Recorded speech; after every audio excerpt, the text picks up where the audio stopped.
Yo, what's up all you burners, stoners, and potheads? This is Weedman 420 with the Weedman 420 Chronicles. How are all you vipers doing out there? Mrs Weedman. Mr. Weedman. How the hell are you? Doing great. Awesome, I love it. Hey, all you vipers out there, hopefully you're smoking some big fat doinks while you're listening to the show. Mrs Weedman and I are about to get normal, and we are smoking another strain given to us by a new craft grow here in Illinois called Redemption Botanicals, DNA Genetics. We talked about them in the last show. They gave us 2 strains to smoke, and this is the second one we're trying out. And this week we are trying out SharksBreath. Didn't. This is SharksBreath 2.0, and this is a cross between Meat Breath times SharksBreath. And I will tell you this, when I was grinding this, the smell was so pungent and so diesely, and so, it smelled like pot roast that your mom would make with roasted potatoes in the oven. That's just my nose. But I enjoyed it. It made my mouth water. So this is what I like about these 2 strains we smoked from them, the DNA Cake from last week and then the SharksBreath this week, is their nice medium THC percentage. This one is 19.38% THC, which, oh my gosh, finally someone's getting it, because here's why. Terpenes, again, even higher than the last strain. This one is 2.88% terps. Nice, nice. Lovely. That's why you smelled it so much. Oh, yeah. And their flour is nice and sticky. And oh, yeah, I was grinding it up and yeah, a little sticky. It's pretty. Top terps: limonene, beet carotene, like we talked about, it's clove and peppery, linalool, osamine, which you don't see a ton of in a lot of strains. It's nice. And osamine is, just so if you don't know, it's the smell is woody, floral, and citrus. Now, the flavor on this is really cool. It's citrus with a little hint of pineapple. The tasting notes. We'll be a little taste of that, see if I agree. Tasting notes are chemically, citrus, diesel for sure. I taste earthy and spicy. Spicy! And then the effects are euphoria, happy, relaxing, uplifting. And then you have it's best for chronic pain, depression, fatigue, nausea, and stress. Nice. I'll just take a batch of that. Thank you. Everything on this is right up my wheelhouse. Especially with the terps, especially with the THC percentage. Say that last terpene. Osamine. Osamine. OCIMENE. And we've talked about it on prior shows when we did our whole talk on terpenes a few times and stuff like that. But not a terp you see too often in a lot of strains here that I've smoked in Illinois. Very nice. Good taste. Hopefully all you bud tenders out there are getting some samples of the SharksBreath. I've seen some people posting pictures of SharksBreath DNA Cake already, that some samples that have gotten people's hands. I hope everyone is enjoying Redemption Botanicals DNA Genetics here in Illinois, getting to try some stuff. Like I said, they are launching, they are pre-selling this week, going into stores on the 30th, and then get ready to shop in October, everybody, and enjoy the new craft grower in town. Congratulations, Redemption Botanicals. We appreciate the 2 strains we're smoking right now. Thank you for the flavor. Thank you for the terps. And thank you for great strains. We appreciate you. And you'll see how we get stony baloney throughout the show. Give me a second here. So we had some fun this weekend. It was the last day of summer, right? And it was a fabulous last day of summer. Saturday, we decided to get in the car and do what? We went to the beach. We went to the beach. Our final beach day. And it was a wonderful day. Tell us about it, Mrs. Weedman, how wonderful it was. Because you love the beach. I love the beach. I don't want to take it away from you, the story from you. And so we have the pleasure of living very near Lake Michigan. And the very cool thing about the Midwest, if you've never been, or maybe you're even from another country, you've never been to the U.S., the Midwest, the Midwestern states of the United States are really cool. We live, I guess you would call it suburban Chicago, although literally Chicago is like 2 houses away. But it's, yes, we're 15 miles from the downtown city. And then also 15 miles to the lake. Well, not even. Yeah, because we could just go east and get to the lakefront. Right. Anyway, the lakefront has a lot of different cities that face it. Just on our Lake Michigan, we've got Chicago, big city. You've got multiple smaller cities up the shore, and then you go into Wisconsin, and you've got Kenosha and Milwaukee and yada yada, more and more. And then when you get into Indiana and Michigan, likewise, there's small cities along much smaller beach towns, and a lot of Chicagoans have, depending if you're a north side Chicagoan or a south side, you go to Wisconsin or Indiana or Michigan. And so a lot of people have summer homes up there. And we tend to go to the Indiana and Michigan lakefront. Because we live close. Because it's close, and it's just what we've always done.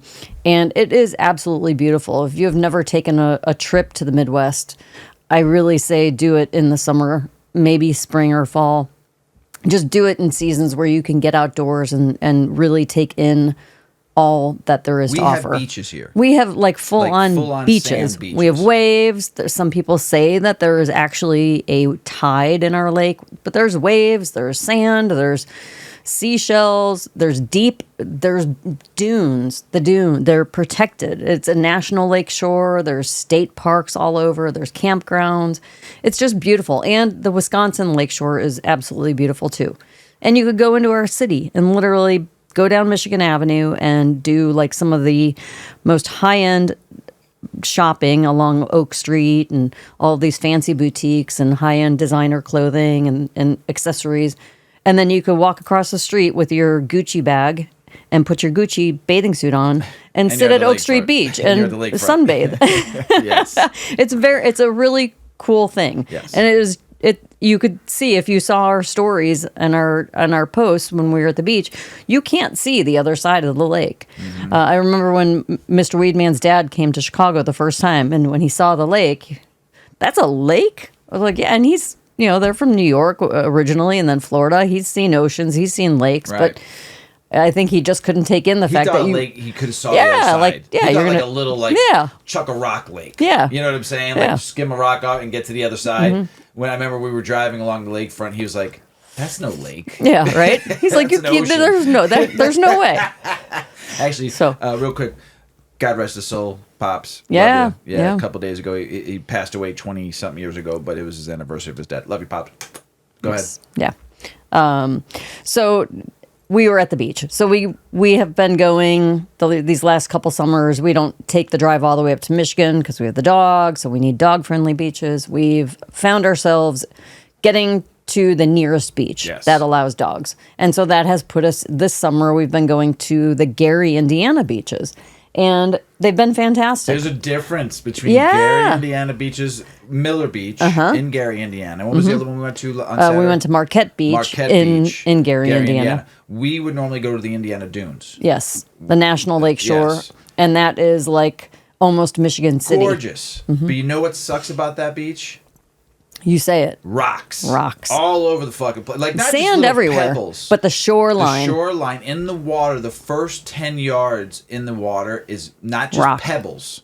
We're talking like can get your ankle twisted in one. They're very smooth rocks. They're all tumbled, but a lot of rocks. It's hard to walk in. It's very unstable. It's terrible. But so we decided to go to Miller's Beach this year. Mm-hmm. I'm like, I just said, I hope there's no rocks. Right. Not a lot anyway. We got to the beach and it's just all sand and sandbar. Like most of the beaches have a sandbar. This one has a really great sandbar. Like it's extra special. What I would say, 20 yards offshore, and you're still and then just be you're like still not even in. You're still up to your knees in most of it. When we were playing paddleball, we were on our knees, and we about were 20, your knees. We were 15, 20 yards and offshore. then you get out to the sandbar, and it's like calf deep. Yeah. And you could walk parallel to the shoreline for a long time. Oh yeah, it's like ankle calf deep. It's amazing, and it's an experience that if you've never seen this before, the Michigan beaches in Indiana, Lake Michigan beaches from, like Mrs. Weedman said, from Wisconsin all the way around to Michigan. No, it's just something to experience. It's beautiful. Go ahead, I took away your mouth. Oh no, it's okay. So we've found ourselves at this beach, and we're really enjoying it. It's not a state park. The city apparently runs those beaches, And so there haven't been lifeguards. There was a lifeguard one time. Yeah. One time we saw like a state park trooper come through, or a state trooper just kind of shutting everybody down, like, hey, everyone, time to go. Time to Sunset, go. Sunset, go. Yeah. So it was just great. But this weekend we went, and Saturday was just the most beautiful last day of summer. You couldn't ask for a better You just Saturday. couldn't. The lake wasn't glass, but it was smooth. It was so clear. And it was warm, too. It was comfortable. Probably like 72 degrees. It was so nice. 71 degrees the water was.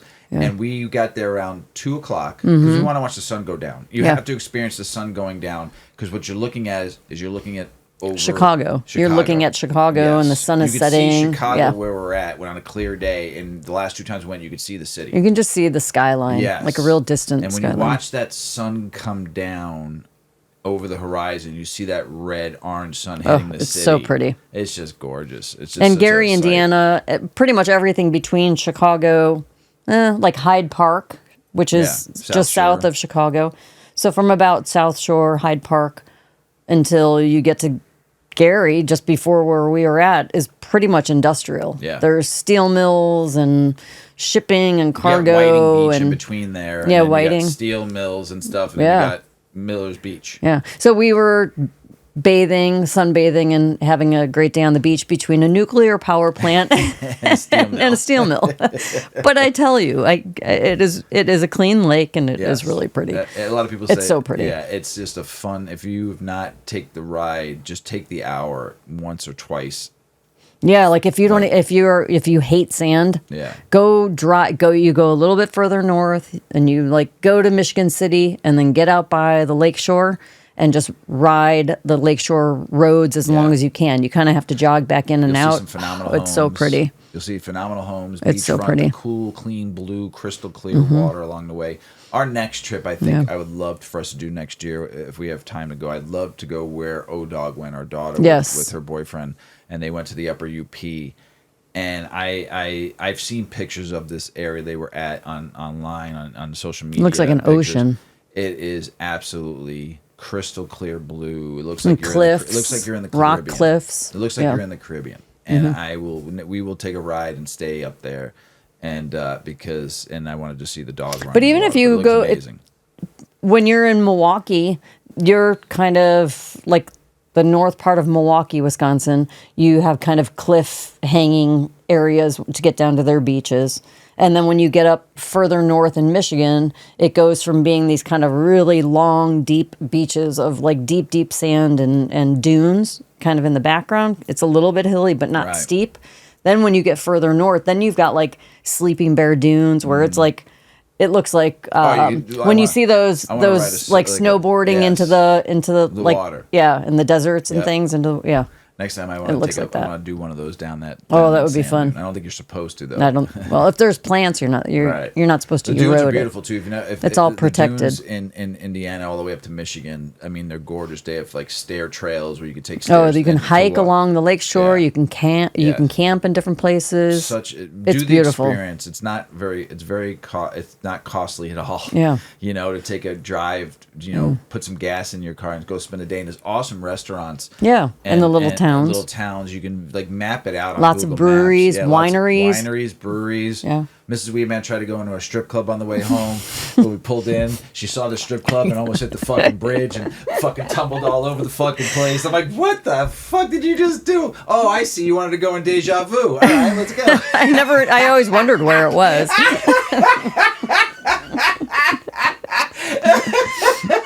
I'm like, I mean, come on, let's go. Let's go. Yuki was going to wait in the car. Yeah, we were Yuki waiting. We were going to bring her in a bathing suit if we had to. See if we can get her a job. Instead of going to the strip club, though, we stopped and got Dairy Queen. Yeah.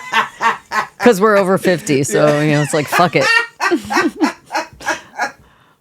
We'll give Yuki the bikini, and we'll take the ice cream. Thank you. So good. Miss Weedman wanted to go to a strip club and said she took Mr. Weedman and fucking Dairy Queen. I'll take it. After I rode the curb, almost went off the bridge.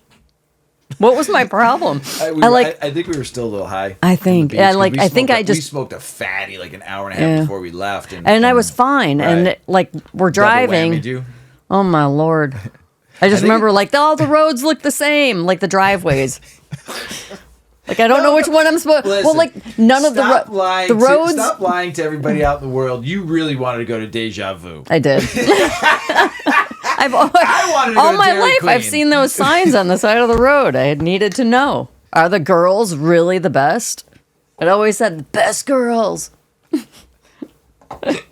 $5 lap dance. I mean, what is a lap dance like now? 15, 50? It's like 20 now. Time $20. $20. Inflation needs to. I don't know about a Deja Vu, but probably the city of Chicago, and they're probably $20, but probably they're like 10. Those girls should be getting more for doing shit like that. Yeah, they should. Fucking prostitution's the oldest profession in the world. I mean, hey, it's the oldest profession in the world. Yeah. I mean, so hey, I said, I don't know. I didn't want to go to the strip club. I wanted to go to fucking Dairy Queen. You fucking drove through the bridge over the hump to get to Deja Vu. I was just curious. Yeah. I wanted to see how trashy I thought it was just going to be this huge building. I thought it would be fancy, like with valet service. I mean, those signs, they make it sound really special. Should have stopped and found out. I would have stayed in the car. It was like I would have stayed in the car and watched Dookie. Divey strip joint, like buried back in trees. I would have stayed in the car with Dookie. You would have went and enjoyed yourself. I'm just kidding. Okay. Anyway, trust me though, everybody. Go take a drive along the coastline. I mean, and map it out. Stop at places. Stop at pinpoints, or just go to the beach next year. Take one day out of the month and go enjoy some life, or take every fucking one day a week and go to the beach and enjoy your life. If you have a day off and it's 85 degrees outside, it's an hour drive from the south side of Chicago to go to Miller's Beach and sit in the sand and just look at that beautiful water that was put on this earth and go get stoned and float around the water a little bit and just enjoy life. Or if you live around any kind of lake or ocean, just go do it. It's so peaceful just putting your feet in the sand and just smoking a J and looking over the horizon and then watching the sun go down. It's just so calming. I mean, I never want to leave. We get there and it's like, oh man, it's time to go already. Shit, we've been here for 5 hours. We've always loved the beach though. So if you have a chance or you live by a beach or you take a vacation, spend some time on that sand and let your body just float away for a little while. Oh, got a new listener I'd like to thank. Somebody reached out to us on Buzzsprout, or somebody messaged us on Buzzsprout from Cleveland, Ohio. No name on there, but thanks, Cleveland, Ohio. Appreciate you listening, man. Thank you so much. You ready to get the show started? Let's do it. Let's do this. We got some very interesting articles this week on the show. This one is very interesting, and what I like about this, there's also a weed guide too, that I'm going to go over briefly, but we'll post it. Okay, and so cannabis contamination, rampant urgent warning issued. Colorado legalized cannabis a decade ago, with Washington quickly following suit. Years later, California came online, triggering what many dubbed the green rush. Now only a few states without any from legalized weed remain. A garden gummies are more normalized than ever. Cannabis commissions and lawmakers embarked into unknown territory as voters and politicians enacted reform. After working out the kinks, the wheels and cogs are starting to hum, and some safety measures are beginning to show their worth. Now, bad actors are rising to the top, but one advocacy group has the answer to keeping consumers safe. Cannabis recalls are mounting. We've talked about them. Every state has a cannabis industry challenge, but recalls and dirty weed are popping up all over. Board-certified emergency physicians Dr. Leigh Vincourt believes these bad apples may spoil access for the whole bunch.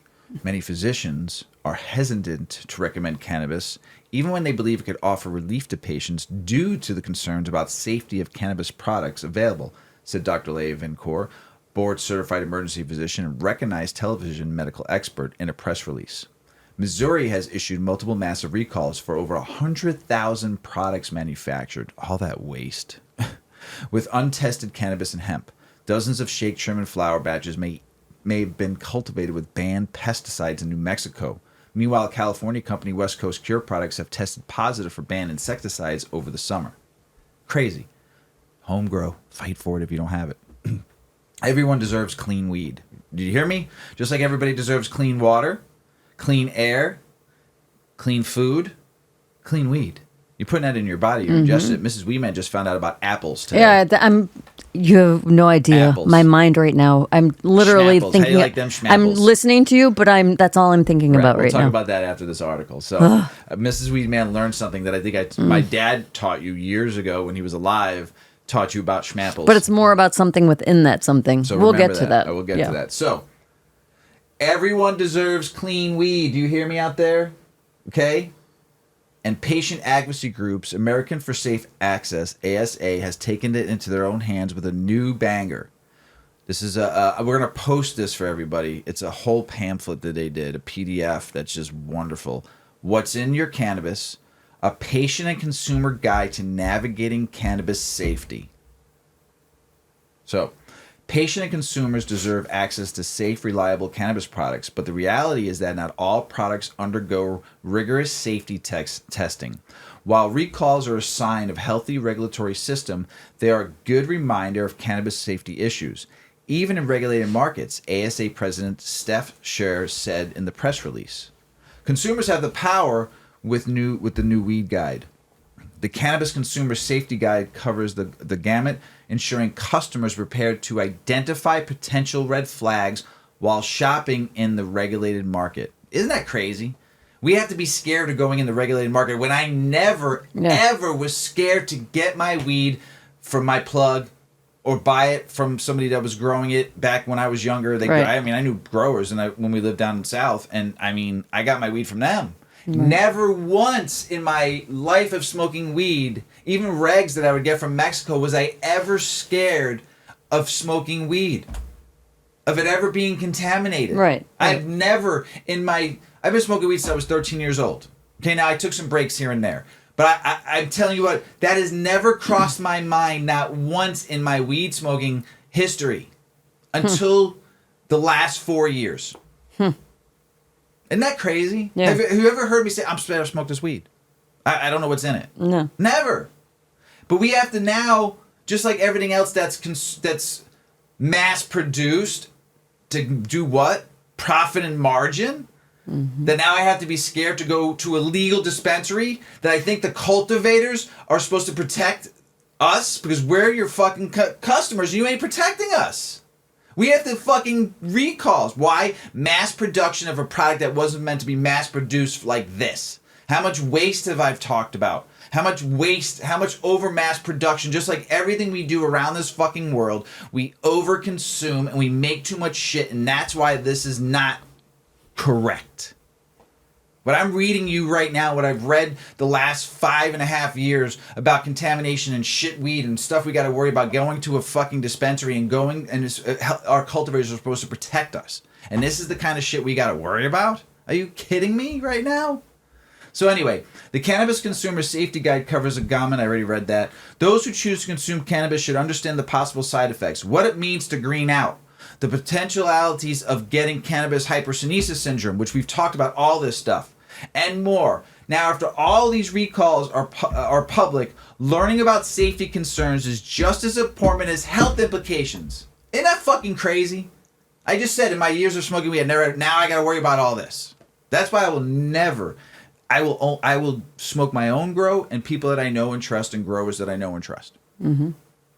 Anyway, so there's an easy to read infographics breakdown. Complex compounds found in each product, like the cannabinoids and flour and solvents used to make extracts. It's also explains symptoms and signs that indicate someone consumed contaminated product.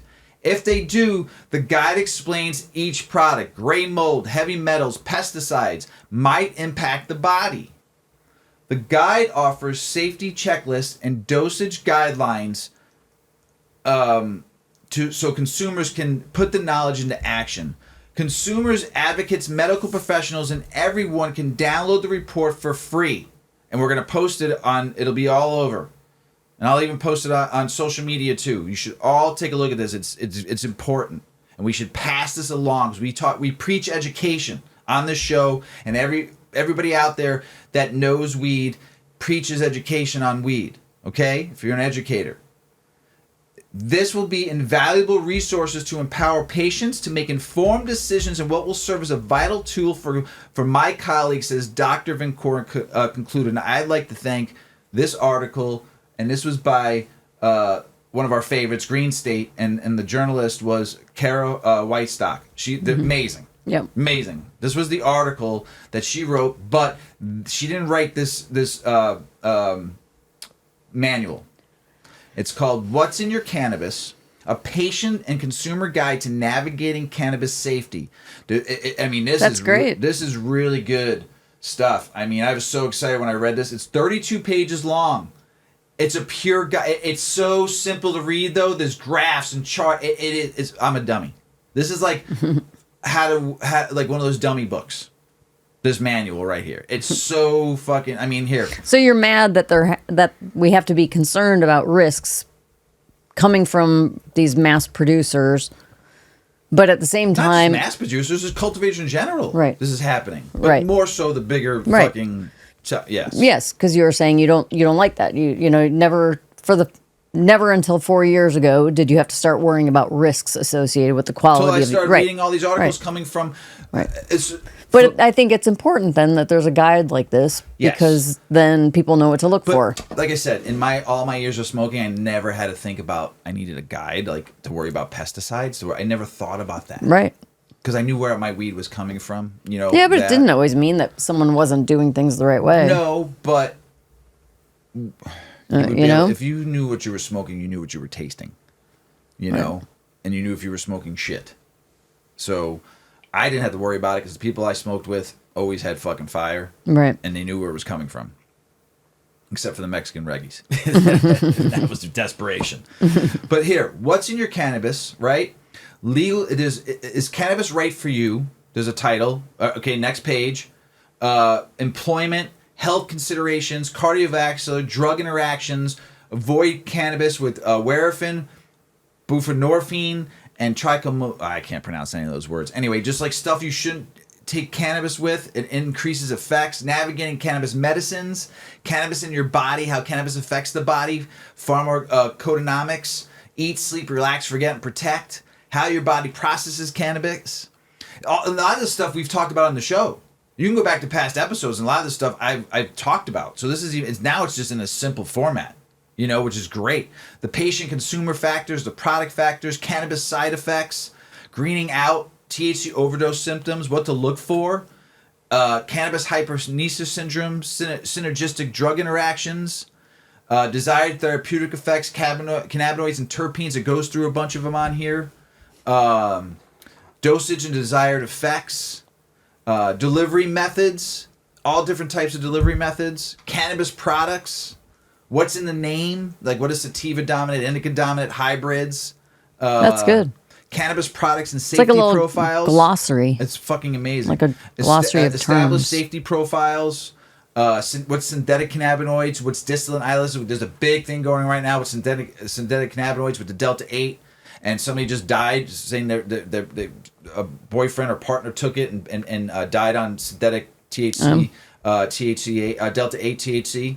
You know, but synthetic, not because we just talked about if it's in the plant, it's fine, right? We just read that the DA got slapped in the face by a judge saying, "Hey, this is okay if it comes from the plant." Now, synthetic's a different story, they said. So synthetic cannabinoids like Delta 8. So there's stuff about teaching you about that. Contaminants and health impacts, immediate symptoms of contamination, fever, headache, rapid heartbeat, confusion, seizure, muscle twitching. Special considerations for patients. Contamination and long-term health impacts from the contaminated weed that you smoke. Additives and adulterants. What's in vape pens? What you're smoking. Okay? Terpenes and flavoring additives. So you know what's that. Heavy metals. Residual solvents. Microbiological contaminants. Salmonella. Gray mold. Alphians. Aspergillus. Other molds and yeast, origin of cannabis contaminants, safety standard in cannabis markets, product safety protocols, cannabis supply chain, track and trace, home cultivation, state program cannabis markets, containment testing by state, issues with labels on cannabis products and what to look for and the lack of, impacts of incorrect labeling, reading product labels and how to read them correctly because they're so fucking small. Now I see now I need reader glasses because shit is getting smaller. I have fucking good vision and I'm having trouble reading the fine print nowadays. Thought it was Bugs Bunny at one time, you know. Verifying product labels, certificate of analysis, a COA. What is a COA when you look it up? What to look for? They do a whole graph and like pictures. Fucking great. Demand more. You have the power. Get involved. Protect yourself. Recap. There's a little recap. I mean, this fucking cannabis safety checklist. There's a whole checklist on here that you can print out and make a checklist. Illicit market, online market, state licensed retail stores. What to look for and check off. What's in your cannabis? What's inside? Is your cannabis right for? I'm very happy that this is out. Somebody put this together, and the doctors that I read on there, and for Green State posting this, and I found it. And we'll post this, share it, reach out to me, DM me. I'll send me your email. It's downloaded on my computer. This needs to be shared. Just like this show needs to be shared, this needs to be shared. Yep. Across the world.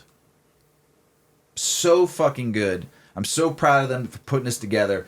It makes me proud, but also pissed off. Right? I get where you're coming from. You get where I'm coming from? I get it. I'm proud of that. Yeah, I get it. That's I get not it. what I'm saying. I get it. Just I'm disappointed in a lot, especially if I have to smoke moldy weed. Yeah. You know, that's fucked up. You're fucking people up there, man. You know, we love our pups. Yeah, we do. love our doggos. Yeah. Hopefully, everybody out there, if you haven't had a dog, or you have a cat, or you have any animal, you love your pets. But we love our dog. So, what is CBD plus krill oil supplementation? It improves what? It improves osteoarthritis in dogs. So, osteoarthritis is the most common orthopedic disorder in cats and dogs, characterized by chronic inflammation and pain. Cannabis contains cannabidiol, or CBD, a substance with pain relief and anti-inflammatory properties. The use of CBD supplements has been increasingly intertwining in veterinary medicine. This study aimed to evaluate the clinical efficacy of CBD plus krill oil supplemented biscuits against canine osteoarthritis. In total, 30 dogs with stifle. You're like you're stifle. stiff. It's stifle. Osteoarthritis were randomized and divided into placebo, krill oil, and CBD and krill oil groups. Okay, so they were divided into a placebo group, a krill oil group, and a CBD plus krill oil group. So a canine brief pain inventory questionnaire was used to evaluate the efficacy of each treatment against pain. Stifle temperature was monitored to identify degrees of stifle inflammation. The scores of the krill oil and CBD plus krill oil groups gradually and significantly improved after 2 weeks of treatment, although the stifle temperature of the three groups at different periods did not significantly differ. In conclusion, CBD plus krill oil supplements are safe against canine OA, or osteoarthritis, and CBD can reduce pain and inflammation. Canine osteoarthritis is one of the common disorders in pets affecting a single or multiple joints that cause pain and quality of life impairment. It is characterized by the deterioration of articular cartilage, osteophyte formation, bone remodeling, soft tissue changes, and low-grade inflammation. Currently, non-steroidal anti-inflammatory drugs such as meloxicam and carprofen are the drugs of choice for canine OA treatment and are frequently used for long-term treatment. As a result, the significant adverse effects on the gastrointestinal and renal systems are concerning. Therefore, during the chronic stage of OA, nutraceuticals play an important role in managing pain with fewer side effects. Nowadays, krill oil is widely used in OA treatment in human and veterinary medicine due to the antioxidant and anti-inflammatory effects of omega-3 polyunsaturated fatty acids, or PUFAs. Cannabidiol. What's a PUFAs? It is a polyunsaturated fatty acid. PUFAs. Cannabidiol, CBD, same thing, is another alternative agent that has gained recent popularity. CBD is a cannabinoid extracted from hemp that, unlike delta-9 tetrahydrocannabinol, or THC, does not cause psychologically adverse effects, but it does affect the endocannabinoid system, which is one of the body's systems found in nearly all mammals, including dogs, cats, and humans. In dogs, higher numbers of cannabinoid receptors were found in the brain. The major effect of CBD focuses on modulating the pain pathway, and the minor effect is its ability to decrease the inflammatory process. The endocannabinoid system operates all parts of the pain pathway. It is hypothesized that CBD oil plus krill oil is more effective against inflammation and pain in canine chronic OA than krill oil alone. The current study aimed to assess the clinical outcomes of CBD based on pain score, ability to perform activity, inflammatory response based on lameness score, range of motion, muscle condition score, thermal imaging, and side effects. In total, 30 dogs presented with chronic stifle OA. The breeds were Pomeranian, Chihuahua, Golden Retriever, and Welsh Corgi. All 30 dogs presented with grade 2 chronic lameness, and all medications were withdrawn 2 weeks before recruitment into the study. All dogs did not present worse clinical lameness during the withdrawal period. All dogs had normal blood profiles and did not have systemic diseases. The treatment goal was to decrease pain levels and inflammation and to improve the patient's quality of life. And in conclusion, the CBD plus krill oil supplement has pain relief effects against canine OA without causing any adverse effects. CBD oil is safe for dogs with OA according to short-term outcomes and may reduce pain. However, there is no clear data supporting its clinical efficacy. As we always say, high-quality, randomized, controlled trials should be conducted to further evaluate the roles of CBD oil, particularly its long-term effects in treating canine OA. Positive news for our puppos. Positive news. The pups and the little cats and all those other little animals. Yeah. Before we move on, though, because we forgot to talk about them schmapples. Oh, the apples. The schmapples. Schmapples. Tell us about what you found out today about schmapples. Yeah. I eat an apple a day, probably 5 times a week. I eat an apple for one of my meals of the day. A sliced apple with peanut butter. And it has occurred to me many times, like, how old is this apple? Like, an apple in August and September is freaking old, right? And I was like, no, they just grow. August, September, they grow old. Yeah, Right? Yeah. That's why they're called schmapples, not apples. Schmapples. They got schmagma in them. I just figured they come from a different region. They come from Central South America. They could come from other places that can grow at different times of the year. So we must always have fresh apples. I mean, right. Well, not only, and I know Mr. Weedman's dad, my father-in-law, had taught me that he was in produce. Yeah, he was in produce. So I just like the way that they store these animals, the way they store vegetables. Yes, an apple can be a year old. But I think what bothers me more, so I found out today, like I dove back into that, like, what does that really mean? Well, they go into cold storage, and this cold storage process, like, that's when they wax the apple to kind of seal it, but then they also put a chemical in it. So my thing is why, if I'm eating an apple 5 times a week, what is this chemical I'm putting in my body, and why don't I know about it? This is the first time in my life I ever thought that, there could be pesticides on it already, right? Because it's not maybe an organic apple that's not always available. Oh my God. And now there's... I don't know somehow there's some drug they put in there. We see organic apples, too. Yeah. So how are they organic if they have to freeze them and put this? It's like 1 PMP. It's some sort of chemical that kind of preserves, like live preserves the product. for 11 months, Right. potentially. But the cold storage, I mean, you could probably keep them in cold storage for 3 months if they were perfectly. But that's How come they don't have to put on they have to put a bar, like the little produce number on there and the Right. brand number on and the descriptive word? Why don't they have to say ingredients? Because you're not also supposed to know. contains You're not supposed to know these things. also contains 1 PMC Just or like you're not whatever supposed it to- is. You're not supposed to. I'm know gonna that- grow another head. Just like you're not another supposed to head. know that a lot of weed that's out there in the legal market Yeah. is remediated. Right, You're not supposed to know that. right. Well, you should know that, but you Beep, should bop, know boop, bop. that. But seriously, Beep, I bop. mean, schmapples. Beep, bop, boop, bop. Schmapples. Schmapples. That's what you're eating right now. Schmapples. I'm eating schmapples. I don't really know what they are. I think it's the equivalent of eating iceberg lettuce.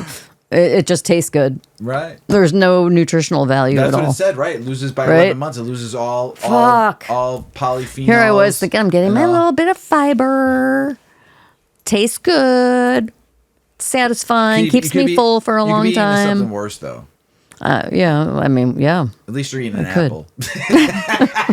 Schmapple. Well, actually, this time of the year, schmapples. Schmapples. Don't worry, you got about 30 more days and like Of the real schmapples? apple. No, then you'll have apples. 'Cause They they'll better be be. harvesting from. Yeah. They're harvesting now, so you'll start getting fresh apples. Somewhat. So That's good. schmapples. Schmapples. If you're out there struggling to afford, I'm giving you the commercial now. If you're out there struggling to afford weed, experts share smart ways to save money and stretch your cannabis. Because Crazy Eddie says you're insane. That was an old commercial from the 70s. Let's face it, sometimes we have what we need and sometimes we don't. During times of financial strain, we make adjustments, canceling streaming subscriptions, cutting back on snacks and maybe some schmapples, driving a little further to find better deals, or opting for cheaper alternatives to products we consume the most. But should we also be cutting back on our cannabis consumption? I say no. But anyway, in the current U.S. economic climate, many Americans are asking, how much of a budget goes to cannabis? And what's the best way to manage it during challenging times? I'm going to say this. I was a cigarette smoker for a very long time. And even when I was broke, I still found money to go buy me a pack of cigarettes. I did. I don't know how I did it, but I found out. I found it somewhere. Couches, Well, it's funny. banks. Because there was just like a viral video the other day of this lady at a food cart and she didn't have any money and the guy gave her a free sandwich and she was like, wow, thanks. She walks away and she's got a smoke in her other hand. I'm like, she smokes are expensive, probably Like more than food. $15, $16 a pack if you're in Chicago, maybe 20 Yeah. now. I haven't Maybe bought- she bummed one off of somebody. Maybe, but who knows? But you find ways, you know. Top tips to save money on weed. Even though in legalized cannabis markets, weed is getting more affordable, many Americans are feeling the impact of inflation like never before, so it's important to be strategic on how we acquire and manage our cannabis, says Dr. Juliet Sabatini, a physician specializing in psychoimmune urodecrinology. Jeez. New to me. Psychocommunurology. Was that like 12? 10 syllables on that word? Something. That's fucking hard. I still got to clap, but I got to fucking do I still got to clap, but I got to Sorry, fucking... I finger count sometimes. So yeah. So yeah. what should we do? When it comes to answering the question, it's important to recognize that everyone's situation is unique. While this article will offer general advice, and maybe Mrs. Weedman and I will offer some advice too if you want to listen, individual circumstances will always vary. There are many ways to consume cannabis as there are users. Some people need it as medicine every 6 hours, while others may use it recreational once a week or a month, says Sabatini. This is why many recommended home cultivations during financially tough times. Not only does it offer economic benefits and independence, but it also allows for control over the levels of THC and CBD in your product without trusting lab tests blindly. What if you can grow? Do it. Mm-hmm. Learn to grow, or like we said, find somebody that can do it and work with them and do a little collaborative. If growing isn't an option, partnering with a friend can help ease the process. Mr. Weedman has said this, and also this Sabatini has said this. Practical tips from experts. There are also some practical tips for making your cannabis last longer and improving consumption habits. For instance, avoid mixing weed with other substances just to make it stretch further.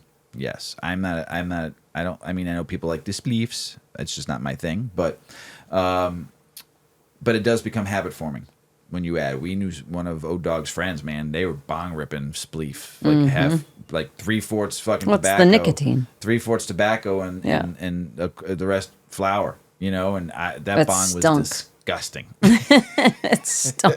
You want it? No. But this is becoming a big practice in Europe too. But this person recommends avoiding it. Says Nicholas J. Rodriguez, a journalist at cannabis expert. Rodriguez also suggests avoiding smoking first thing in the morning. Some people are wake and bakers. Some people need their medicine, but I'm not a wake and baker, so I save a lot of money. It's like that when you eat too much and your stomach expands. Then it takes more to feel full. The same can happen with cannabis. This Rodriguez recommends starting to smoke later in the day rather than first thing in the morning can help reduce overall consumption. Personally, Rodriguez likes to smoke after a meal and a shower. Kind of kinky. After a shower, I like to smoke going before I go into a shower. Yeah, I like after. Before. Yeah, I like after too. But I like great. before. Before is better. Yeah. The experience is much more enjoyable when you take your time and savor it, saving money and keeping your dose in check. Sabatini also recommends doing a 2-week THC detox. This helps resensitize the body's receptors so that when you introduce THC, the effects are stronger, even with a lower dose, as Dr. Sabatini explains. Not everybody can do that. Some people needed medicine. I mean, I haven't taken a tea break in a hot minute, but I did when you did.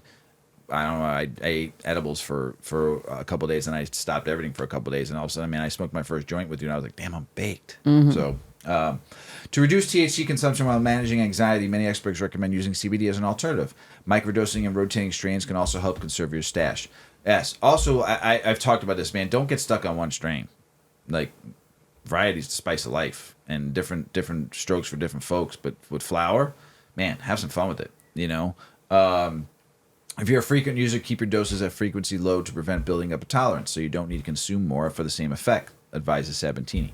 Navigating tough times. Sabatini emphasizes that you are using cannabis consistently to feel better, but don't have medical diagnosis or professional guidance. You might be masking symptoms rather than addressing them. In such cases, consulting a healthcare professional may be better and a course of action. Additionally, Sabatini points out that buying from local producers and cooperatives, as well as hunting for the best dispensary deals, can often be a cost-effective way to access cannabis. Also, if you go to cannabis farmers markets, which are great because you're not paying heavy taxes, you are paying you're getting product from that grower right there that you can ask questions and smoke, and man, they might even share a joint with you right there. They'll roll one up, man, and say, hey, I got one rolled, want to smoke it and try it, and then you're definitely going to buy it. That's the fun part when you get to smoke with a grower. Sabatini points out, like I said, buying from local people. Some organizations provide access to cannabis grown under controlled conditions, allowing members to select specific strains and avoid the black market, not the traditional market, though. Support the traditional market, legacy growers. And here's another tip. If you're growing at home, don't throw away the small trimmings from your plant. Don't throw away anything from your plant. Learn how to use everything. You can use that for baking edibles. We've talked about you can use the leaves for juicing. You can make so many cannabis products.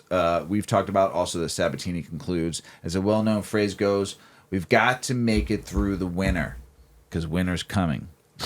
This article, it was pretty good. I do like it. Hopefully this helps people save some money and shit, you know. This was a good one for you. Key information about joint pain and medical marijuana.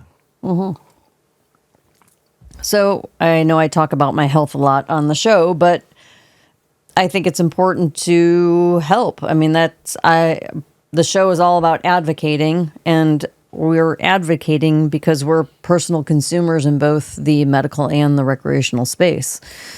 We both have our purposes medically to be using it, therapeutically to be using it, and recreationally.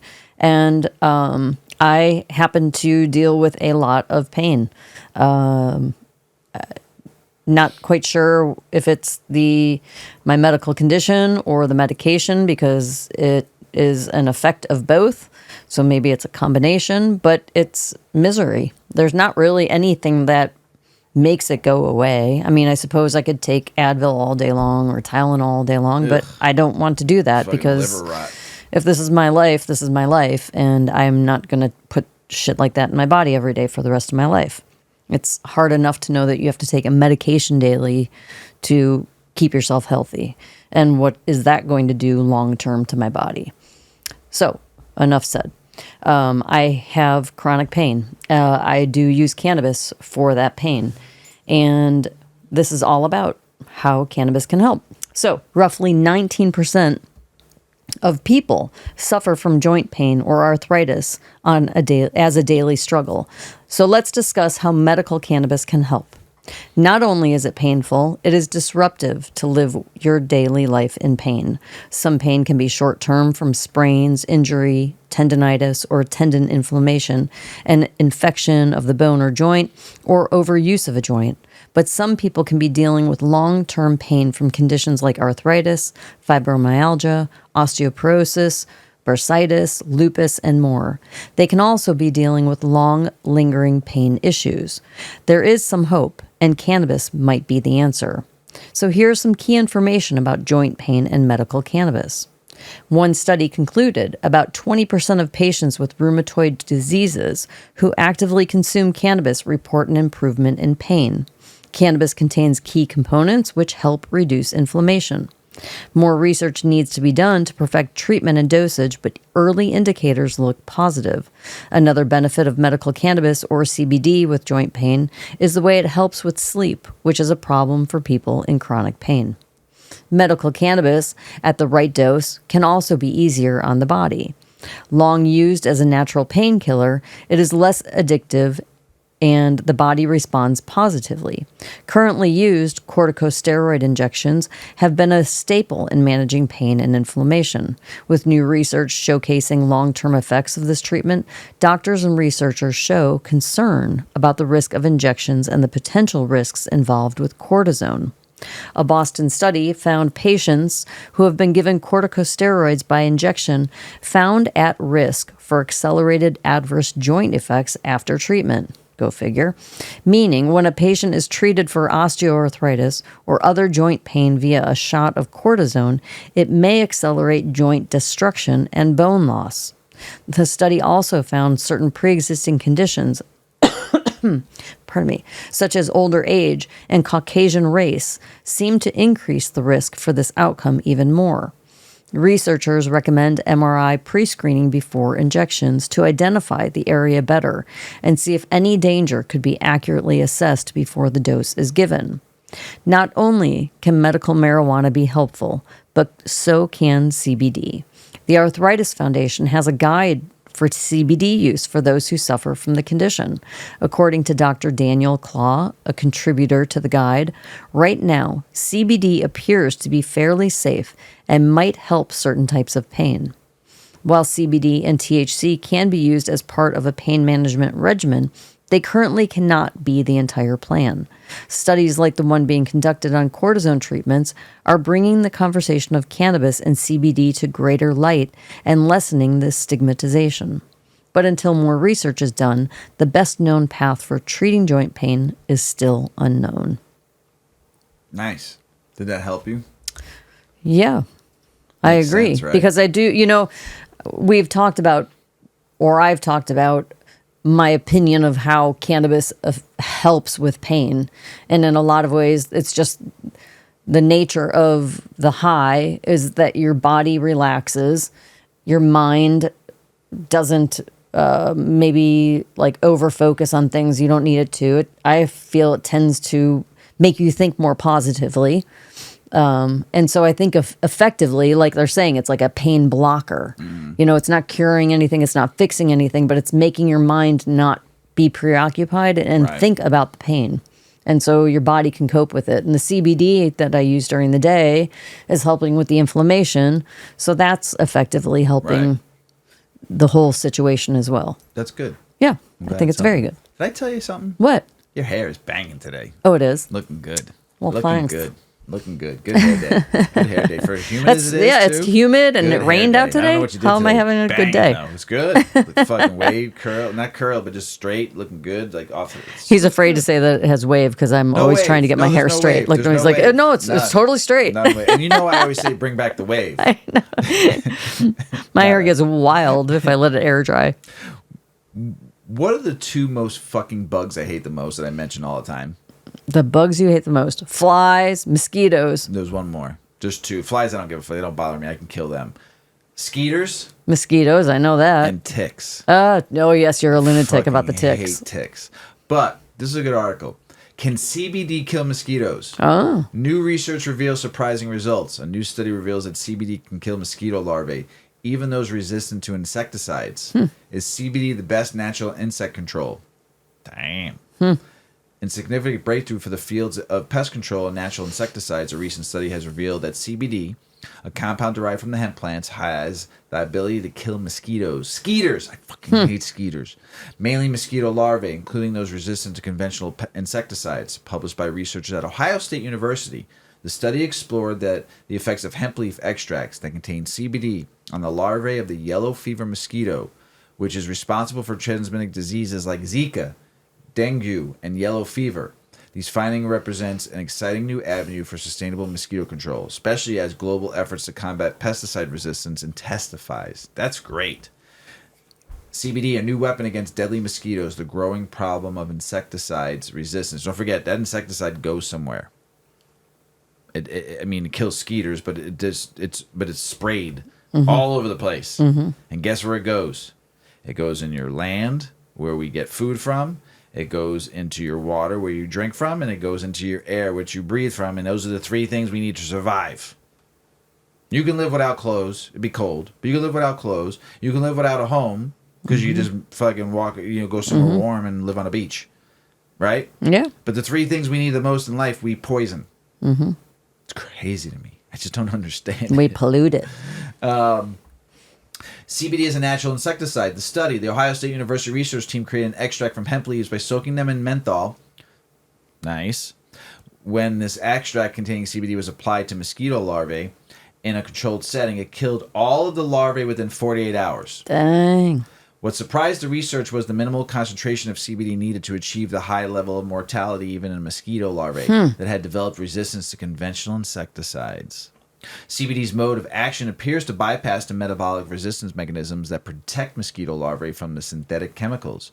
Unlike synthetic insecticides, which only rely on an overwhelming the insect's nervous system, CBD may interfere with protein interactions and cellular processes unique to mosquitoes, offering a novel way to target these pests. Pain in the ass is what they are. Benefits of hemp-derived CBD as an insecticide. CBD as an insecticide offers several distinct advantages over all traditional chemicals. Sustainability, cost-effectiveness, targeted control, and human and animal safety. Who would have thought? A plant, right? Environmental considerations and potential drawbacks. While the potential for CBD-based insecticides is exciting, there are some important environmental concerns that need to be addressed. Hemp is a rapidly growing crop, but large-scale production of hemp-derived CBD for pest control could have an ecological consequence if not properly managed. But here's the thing about that. I'll give a little rebuttal, because I've learned a lot from my friend Big Earl and reading a lot about CBD, planting hemp. It helps the environment. It helps the soil. It's regenerative. Yes. It's regenerative. Thank you. So, but I don't know, and I'm not a scientist, and I'm not an environmentalist. I'm not. But I don't know how it would how a large crop could hurt. Like you do one crop, then you can not do it maybe for a year and let just the land be the land, and then redo it again, and don't do it in large amounts. Do enough that you need. Farmers used to be mandated to have a certain percentage of their crops be hemp. Yeah. Because it was restorative and regenerative. They used to pay them. So you'd have to rotate the hemp through your fields to help bring the soil back. Good call, Mrs Weedman.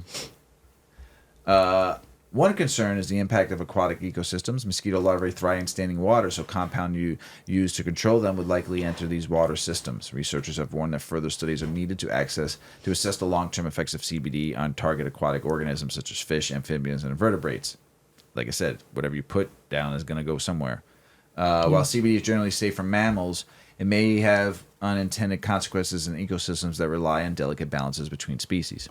Additionally, there is an issue of ensuring that the production of CBD for insecticidal use does not interfere with hemp biodiversity-friendly characteristics. As with any crop, scaling up production can have negative effects if it's not done sustainably, such as through the overuse of land, water, and fertilizer. Broader applications and future research directions. The discovery of CBD insecticide properties could extend beyond mosquito control. That's great. Another area of interest is genetic engineering, where scientists could potentially enhance the insecticidal properties of hemp plants, allowing them to produce higher concentrations of CBD or other cannabinoids to have pest controlling effects.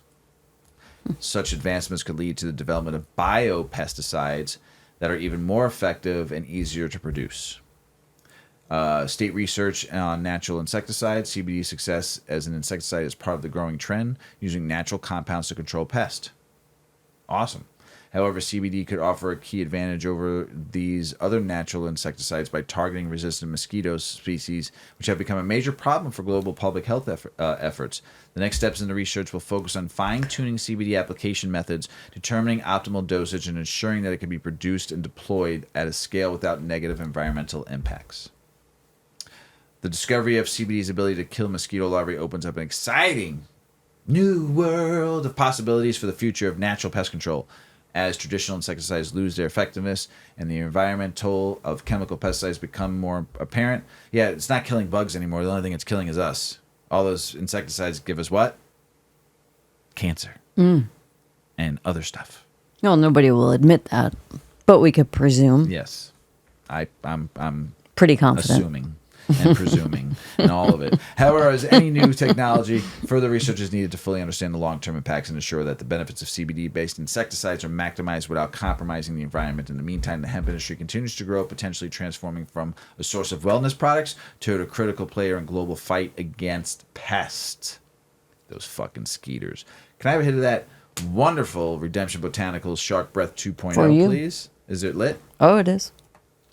I like to thank them for getting me stoned. Now I'm going to get re-stoned on part while Mrs. Weedman talks about how marijuana use does not impact working memory and other brain processes. The American Medical Association study find. Throw the left and the right one more time, Mrs. Weedman. There you go. Tell us about it. Yes.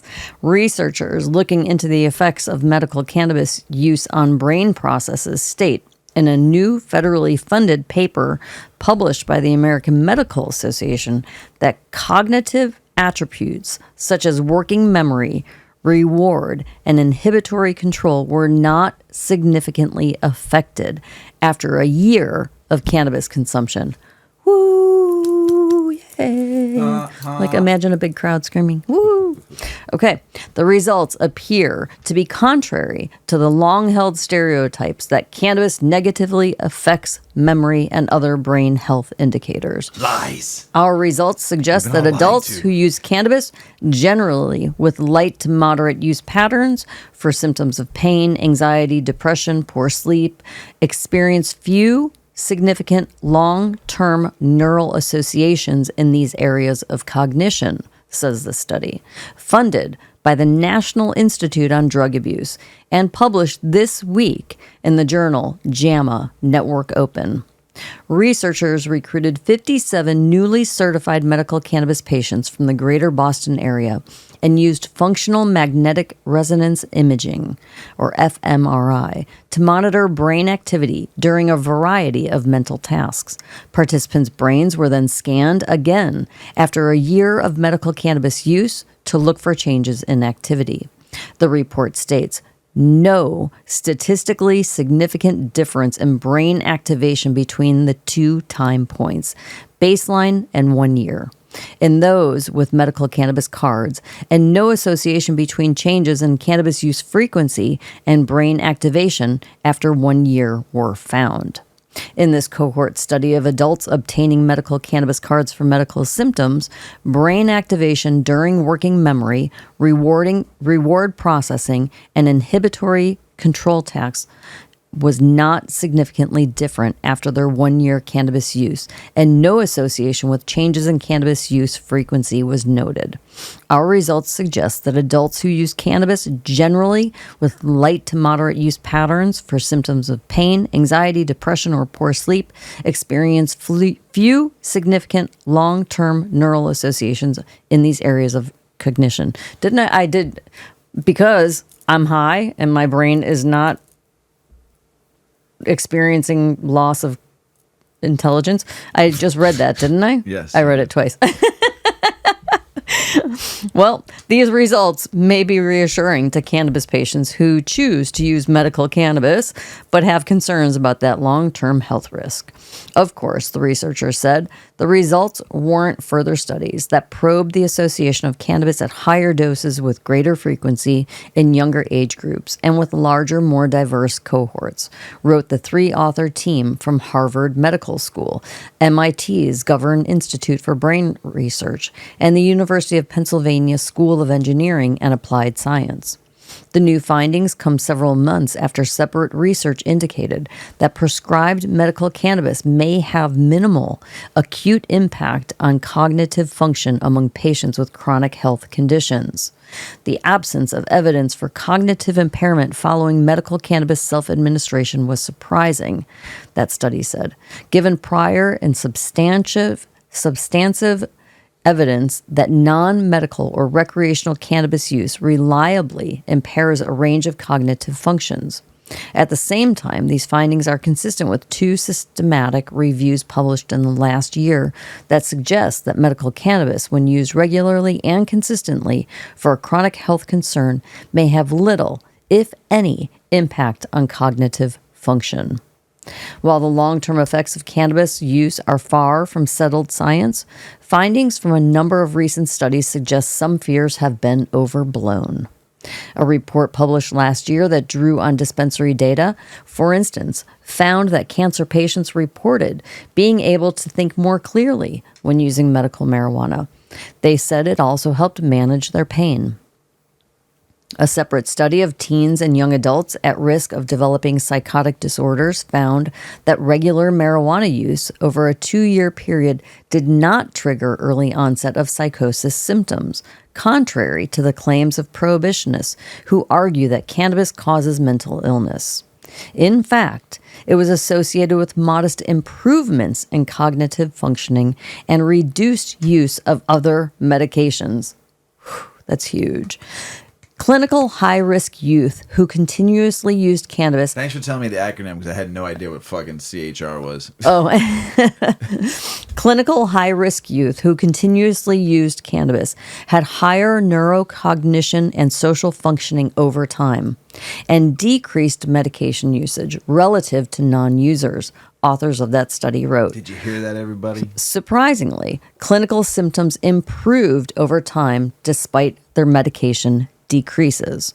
A separate study published in the American Medical Association that looked at data from more than 63 million health insurance beneficiaries found that there's no statistically significant increase in psychosis-related diagnoses in states that have legalized marijuana compared to those that continue to criminalize cannabis. Wow. Studies from 2018, meanwhile, found that cannabis may actually increase working memory and that cannabis use doesn't actually change the structure of the brain. And contrary to then-President Trump's claim that cannabis makes people lose IQ points, the National Institute of Drug Abuse says the results of 2 longitudinal studies did not support a causal relationship between marijuana use and IQ loss. Ha! Research has shown that people who use cannabis can see declines in verbal ability and general knowledge, but that those who would use it in the future already had lower scores on these measures, and that those who would not use it in the future and no predictable difference was found between that doesn't even make sense to me. And there was no predictable difference found between twins when one used marijuana and one did not. This suggests that observed IQ declines, at least across adolescence, may be caused by shared familial factors like genetics and family environment, and not by weed use itself. NIDA concluded. Well, I think that that's all really, really interesting. I think it's amazing.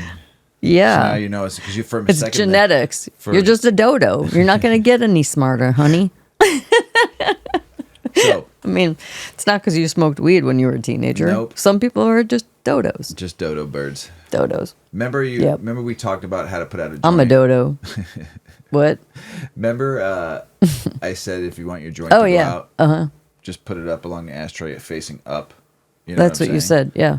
Look, it's out. It's out. I mean, you wanted to test it out. Hey. So going back to like how to, it's out. You gotta, I know. I know. I'm just deciding if I'm going to light it again or not. I probably shouldn't. Remember we were talking about how to save money on weed a little bit ago? Yeah. So don't put your if you're done smoking your joint, don't stop. Yeah, You still got yeah. some left. Don't stomp it out. Just and let don't, it- and don't put it downward into the ashtray. Make it face up, and within like 30 seconds, 40 seconds, It's going to goes go out. Yeah, it goes out. So save yourself some money. So It relates. It's not as yucky when you relate it right, to. yeah, because you didn't push Yeah. it in the ashtray and push Yeah. it into ash to Yeah. put it out. It's Yeah. terrible. So, see, I learned something every day. Every day. Political and state news. This is big for Illinois. All last week going up into today, Illinois Supreme Court rules cannabis aroma alone is insufficient probable cause Yeah, to it was search big. a vehicle. Finally, and everybody I know was like cheering and hooray. Mm-hmm. Kind of everyone was like high-fiving. It was an exciting day for Illinois because the Illinois Supreme Court ruled that the smell of burnt marijuana alone cannot justify a warrantless vehicle search by police.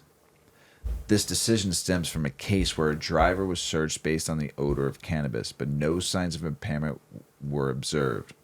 The court emphasizes that with legalization of marijuana, the smell is no longer enough to indicate illegal activity. This ruling aligns with similar decisions in the states like Minnesota and Maryland.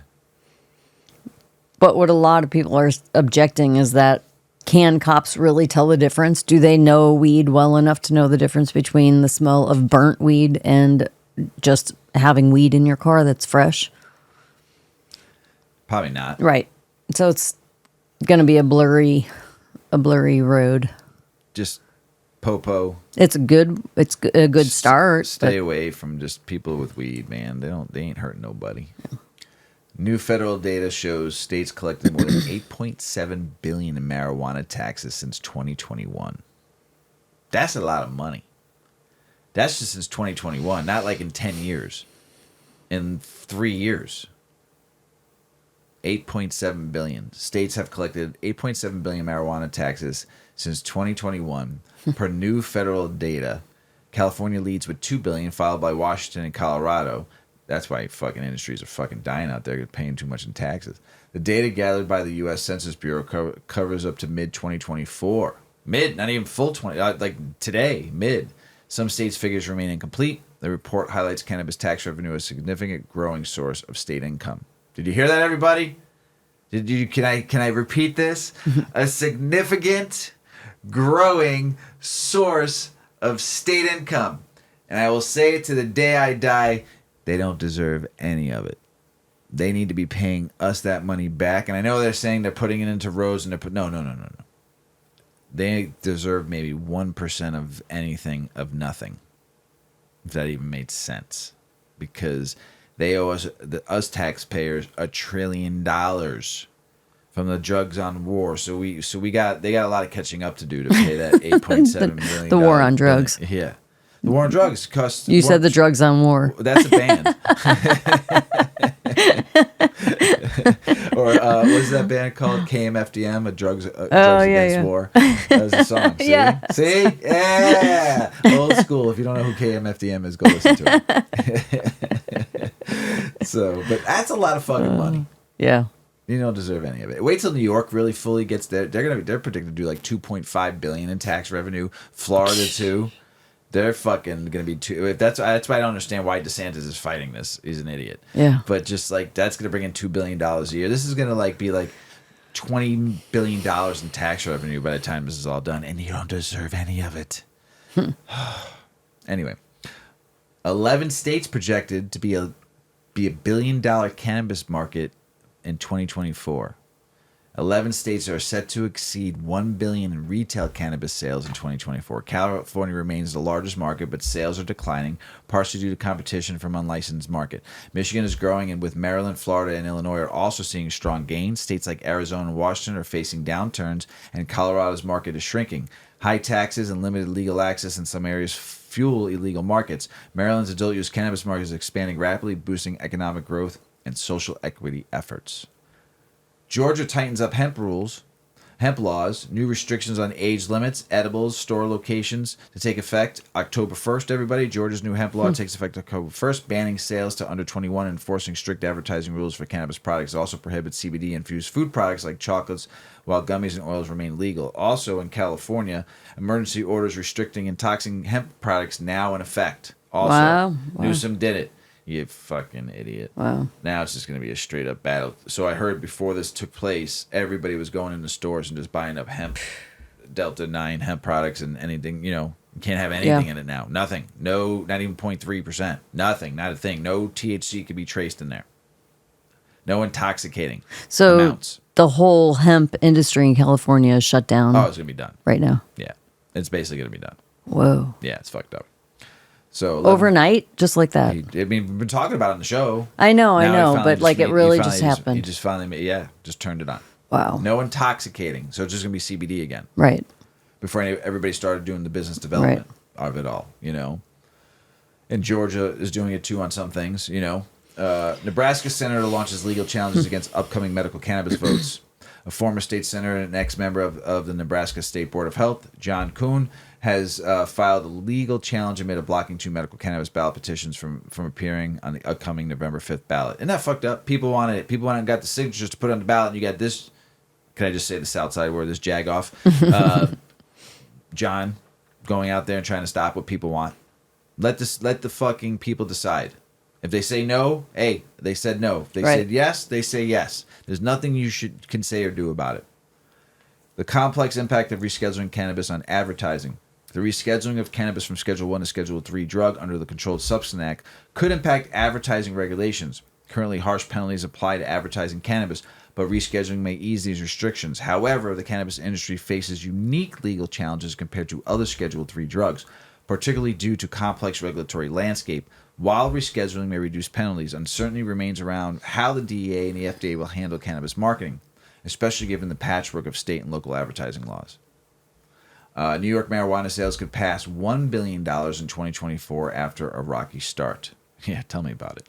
New York's legal market after a rough start is projected to reach $1 billion. It's already doing $1 billion in the bodegas. They were doing that. It's between the 2,200 of them. Billion in sales by the end of 2024. The market has been significant improvement due to an increase in licensed retailers and a crackdown on illegal sellers, which has boosted sales at licensed dispensaries. Currently, there are only 200 licensed shops. You need about just in New York and the surrounding boroughs, you need about 1,000. Oh yeah. Per their population. For sure. They only have 200 in the whole state. You That's should have kept crazy. the bodegas open so you opened up your 1,500 stores, and then you could have fucking did what you had to do. Because people now are just going to go to the black market. Right. Because they can't find a dispensary. They're not driving hours to get somewhere. No, they got their plug. They're going to go right back to their plug. Mm-hmm. So, with around 200 more expected by September, still not enough. However, thousands of permit applications remain pending, and businesses are struggling with debt from delays and competition with the illicit market. So, good job, New York. Way to take care of your people. State coffers are filling with cannabis tax revenue, like I just read, $8.7 billion. Cannabis tax revenue is significantly boosting state coffers. What the fuck is a coffer? Is that like where they hold the money at? Yes. Okay.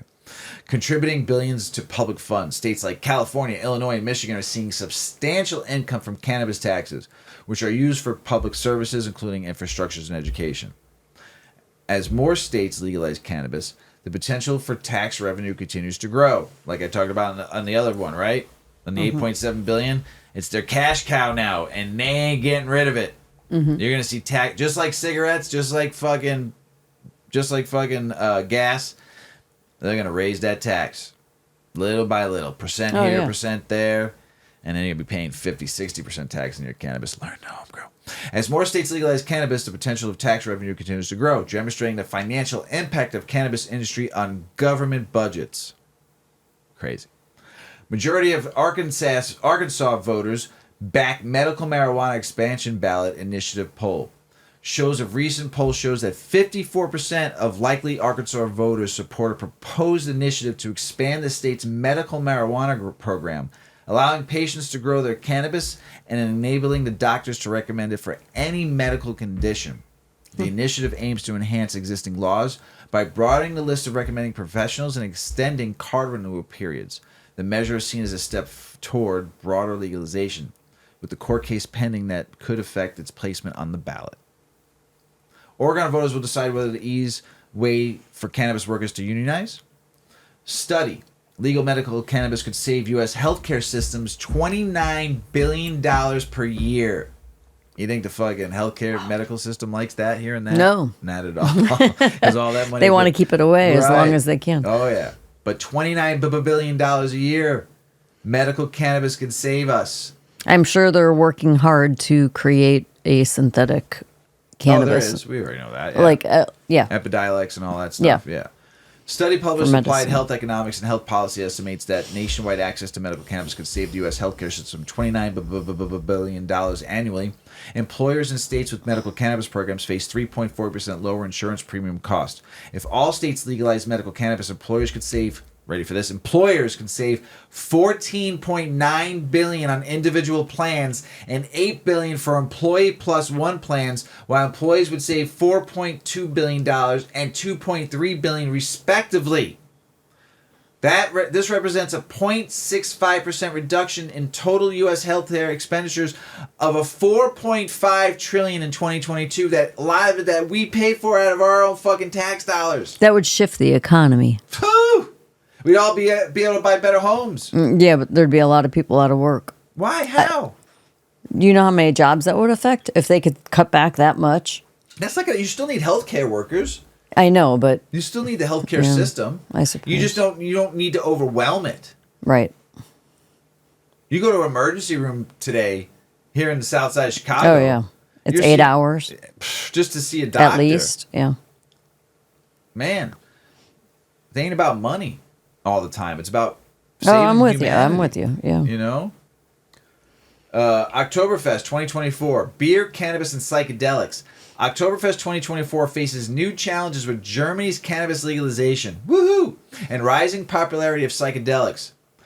As the festival is prepared to welcome millions, concerns grow about drug interactions, especially between alcohol and cannabis. Although cannabis is legal, Bavarian authorities consider creating a cannabis-free zones to maintain the festival's family-friendly atmosphere. This reflects a tension between preserving traditional beer-centric festivities and adapting to changing drug laws and social attitude towards cannabis and psychedelics. I had to read that sooner. It didn't go to international news because I just figured it's Oktoberfest everywhere, you know? So you're going to see that not just only in Germany, you're going to see that everywhere there's an Oktoberfest party. People are going to smoke weed if it's legal. I did and do. Why not? I want some fucking Wiener Schnitzel in the joint, you know?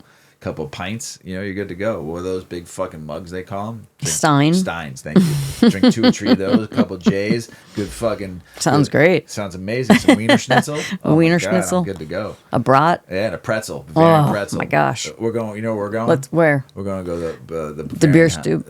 Well, no, not the beer stoop. The house out. The one we Oh, took the that kids, good one. Yeah. Bavarian Lodge. Yeah, the Bavarian Lodge. If you haven't been to Bavarian Yeah. Lodge, you need to go check yourself Yeah. over there because it's pretty fucking good. Senate committee approves Doobie Act to prevent agencies from using past marijuana use to deny employment and security clearances. Barstool Sports getting in the game. Expands into cannabis industry. Portney getting in the game. How is he coming in? He's coming in hot with GTI Industries. Oh, And right now, not a fan favorite. nobody's happy with them. Not a fan favorite right now. So maybe he's coming in to try to help out here. Barstool Sports partners with GTI to promote cannabis brands Rhythm and Dog Walkers through custom content. The collaboration helps bypass strict cannabis advertising regulations by leveraging Barstool's platform. So basically what he's doing is it's not going to be one bite, everyone knows the rules. Right. It's going to be one joint, everybody knows the rules. You think? No, I'm just making fun of it. But whatever. It's going to, now, you know what? Every fucking Saturdays for the boys kid now is going to be fucking smoking joints. Mm-hmm. Fucking, even though they do already, but now it's going to be like even cooler. Right. You know, to them. Because Portnoy fucking got involved. Maybe he's gonna do his pizza fucking thing with smoking a joint and eating a slice. Oh. I'm so stoned, I got a pizza now. One bite, everybody knows the rules. That'd be a twist. I got my mom hooked on his On pizza. him, Oh yeah. my, on his pizza reviews. They're funny. Whether you like the guy or not, his pizza reviews are kind of fucking funny. Especially when you see some really good fucking pizza. You're just like, sometimes, yeah. I'm going there one day. So, FDA-approved cannabis-based drug shows promising results as a treatment for war veterans. Study finds improvements in cognitive, mood, and pain-related symptoms. Epidiolex, an FDA-approved CBD drug, may help veterans suffering from Gulf War illnesses by easing cognitive and pain-related symptoms. New research adds to growing evidence that cannabis can help veterans manage war-related illnesses like GWI and PTSD. Why don't you just forget the Epidiolex? Why don't you just give them real weed. CBD, not synthetic? Yeah. Give them like what Mrs Weedman takes, tincture. Give them that. Don't give them a fucking pill. Come on now, synthetic shit. We just talked about the Delta 8 synthetic shit. Give them real CBD. Grow it in Mississippi, where you're growing weed all the time. Get them fucking some good fresh CBD, or let them get it from a fucking. Just give them free CBD. It's cheap to grow is what I mean. Not easy to make, but man, give it to them if it helps. Our fucking veterans, man. Come on, backbone of this country. You know. The Great Midwest Hemp Fest, an extension of the Great Midwest Marijuana Harvest Protest, will take place September 28th and 29th. Where? In Madison, Wisconsin, held at James Madison Park. The free event includes music, education, and a march down North Hamilton Street. This weekend, September 28th and 29th. Go to Madison, Wisconsin. Let's go. I'll go. Let's go. Let's go. Let's talk to our friend George from Dynavax. Yeah. They got a table. We'll go up there and hang out with Let's them. go visit. Yeah. I'll go up there for the day. It's not far. Yeah. You know. Polls. Swing state voters overwhelmingly support cannabis reforms. Recent polls show stronger support for cannabis legalization among voters in swing states, Arizona and Nevada. In Nevada, 85% back medical cannabis and 71% support adult use legalization. Similarly, Arizona voters show 86% support for medical use and 69% for adult use reforms. Both states also favor banking access to the cannabis industry. This reflects broader trends in the battleground states like Michigan and Pennsylvania, indicating that cannabis reform is a significant electoral issue. South Dakota prepares for third marijuana vote in 4 years. You got robbed on the first one. You got robbed by the courts, and you should have went stomping through the streets. Like Paul Revere. The stoners are coming. The stoners are coming. That's what you should have done. So, but you had a second time and fucking missed. And this is the third time. South Dakota, if you get robbed again, Mrs. Weedman and I are going to get in the car with Yuki and drive to South Dakota. What are we going to do? I'm going to sit on the fucking state capitol fucking with my Weedman costume and say legalize it and hold it up until they fucking fix their shit, because that's fucked up. You got robbed on the first time. So I won't come in the winter, though. I love y'all, but it'll be like in the summer. Next May, June would be good. Georgia, we go there for 420. That'd be fun. Georgia pharmacy begins selling medical marijuana to patients in defiance of DEA warning about federal law. A pharmacy in Georgia has begun selling medical marijuana, defying DEA warnings against such actions due to federal laws classifying cannabis as a Schedule I drug. Vic Johnson, the owner of Living Well Pharmacy, believes pharmacies are ideal for dispensing medical cannabis, which is currently limited to low THC products. He aims to provide patients a safe avenue to obtain these products while navigating ongoing federal challenges. Hell yeah, Vic Johnson. Fuck the man regarding marijuana classifications. Despite potential DEA penalties, he anticipates a significant increase in business. Fucking, you're the only game in town. Of course you're fucking gonna be fucking busy, right? Yeah. Cannabis sales total $1.3 billion in New Mexico. Good for you. Total so far, like not in 1 year, but total since they launched. They're pretty good for little old New Mexico. We went there one time. It was fun. Cannabis industry reports advocates for level playing field between hemp and marijuana. Now, this is fucking some controversial shit. I'm not gonna read the whole article, but because here it is. The hemp industry is because of the Hemp Farm Bill of 2018, and they had full access because it was federally approved to do basically whatever the fuck was legal. Business development, right? Cross state lines, CBD can go everywhere. You can grow anywhere you want. Fucking truckloads go here, planes go there, whatever. Beep, bop, boop, right? You can do what you want. Cannabis is so still fucking Schedule 1 federally. Can't do shit. Can't cross state lines. Can't fucking do what you need to do to make your business grow. You get stuck in one state, heavily taxed in those heavily taxed compared to CBD and hemp. Heavily taxed, like we said, cash cow for these fucking governments, right? A lot of state regulations, COAs, this, bop, bop, a beep, a bop, a boop, that you can't fucking do, you can't do shit. You know, heavy cameras in all your facilities, man. You just like, oh man. So, a new report from the Reason Foundation advocates for equal treatment between hemp and marijuana, criticizing existing regulations that create an uneven playing field. It calls for cohesive federal and state regulations to enhance consumer safety, reduce cost, and level the tax burdens on both markets. The report suggests that states should ease licensing for marijuana while imposing clearer standards for hemp-derived products, ultimately aiming to align the regulatory frameworks to foster a more competitive cannabis industry. Ba-beep, ba-bop, ba-boop, that's how it goes. Yeah. Right? Federal agencies examine core questions about medical marijuana for cancer, including as an opioid alternative to treatment. A recent federal report examines the use of medical marijuana among cancer patients, focusing on the potential as an opioid alternative for pain management. The study reveals that 32.9% of patients use cannabis primarily for symptoms like pain and insomnia, regardless of its legal status. Many patients perceive cannabis as safer and less addictive than opioids. The report highlights a significant knowledge gap among healthcare providers regarding cannabis, emphasizing the need for better communication and education on its use in the cancer care. A lot of good news. Yeah. A lot of fun news. Lots of good news. Yeah, Yeah. a lot. There was so much more. Yeah. I had to like cut some shit out. There was probably another like 15 minutes of news. Wow. Yeah, there was a lot in the last like 8 days since we did the last show. It's like, holy shit, where do you stop? You know? This was a good article. Sad. And it was a long one. I'm glad you paraphrased it a little bit. But this is... A little bit. These moms smoked weed legally.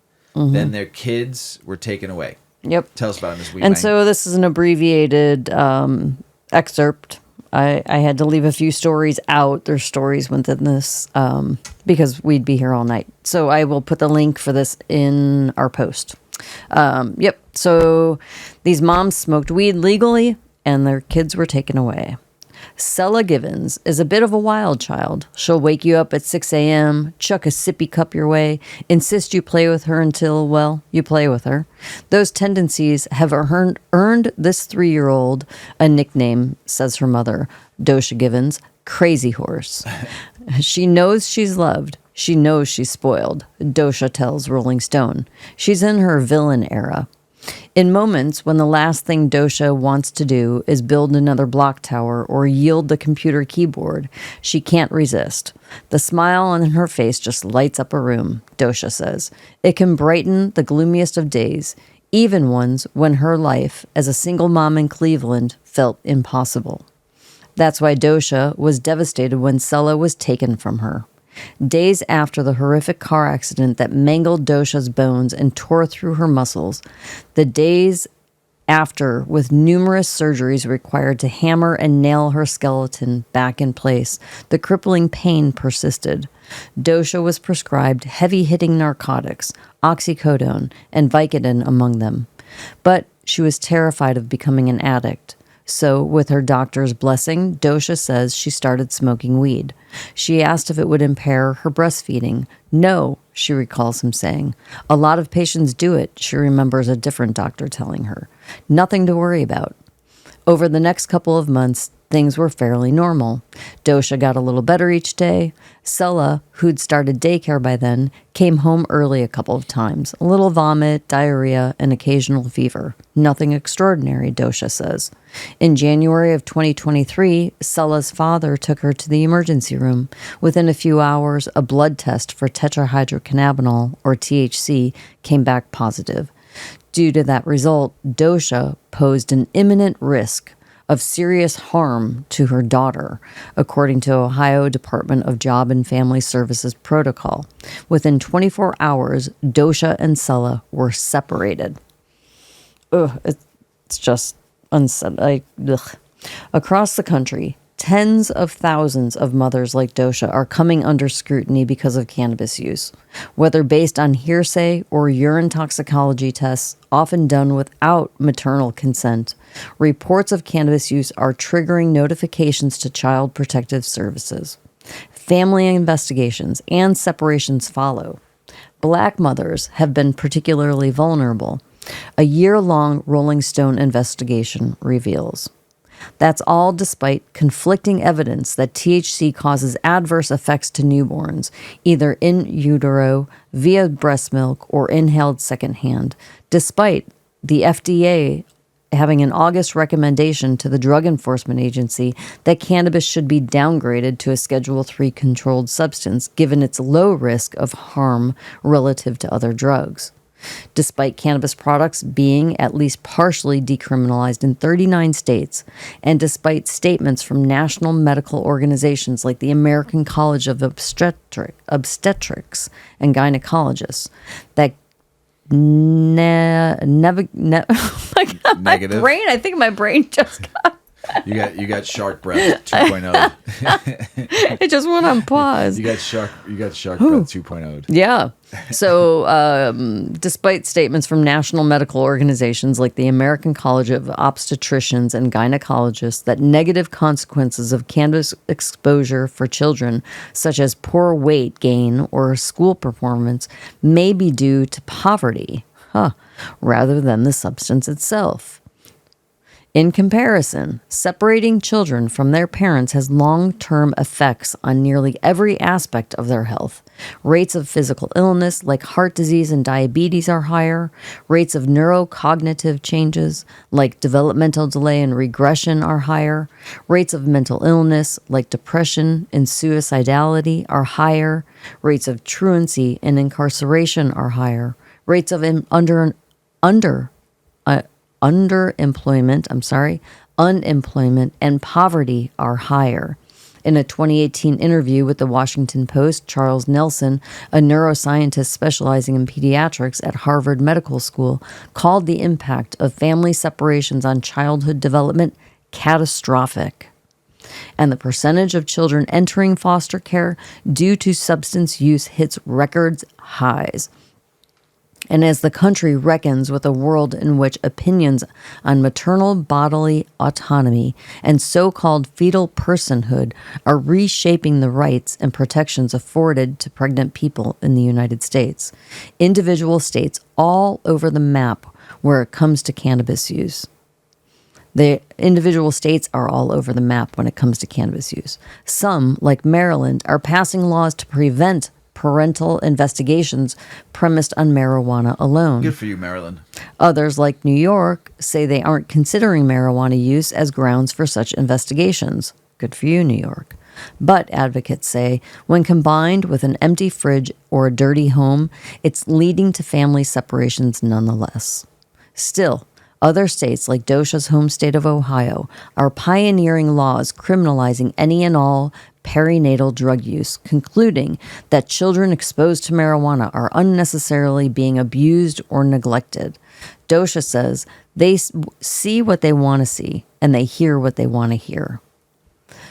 Growing up in South Central Los Angeles, Renisha Hubbard says every day seemed like a party. Her extended family, brothers, a sister, twin aunts, a gaggle of cousins shared a home. Barbecues all afternoon, sleepovers all night. Hubert recalls Luther Vandross bumping on the stereo.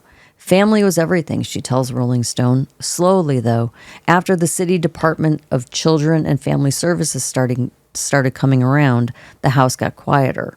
First, her older brother was removed. Later, an older sister was taken. Decades later, the cycle kicked off again when her 3-year-old son, Jason, wandered out of her home. It was 2016, and Hubert had just moved to a new 2-bedroom apartment in Westlake, California.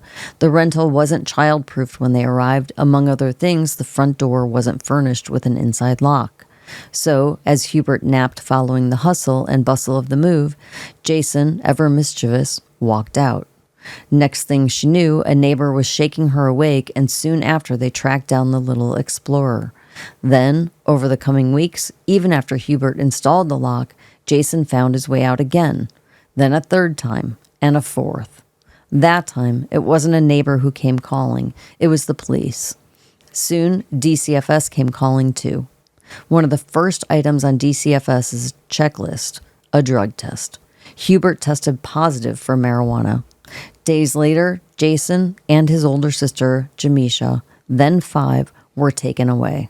Hubert said officials told her she was unable to take care of her children, and the children needed protection from her because she's a substance abuser. DCFS would not comment specifically on Hubert's case to, quote, protect the confidentiality of children, siblings, and their families as they seek to resolve sensitive matters. For half a century, ever since June 17th of 1971, when President Richard Nixon declared a war on drugs, women like Hubert have seen their children taken away due to substance use. Part of Nixon's war, as he said in his speech, was a renewed focus on addict identification and the subsequent treatment and rehabilitation of drug-addicted individuals. That meant pathologizing drug use. Regina Davis Moss, a public health scholar and president of In Our Own Voice, a reproductive justice organization, tells Rolling Stone. These diagnoses became a social judgment about how we live and the decisions we make, Moss says. Within years, mothers found themselves squarely within the crosshairs of Nixon's war, too.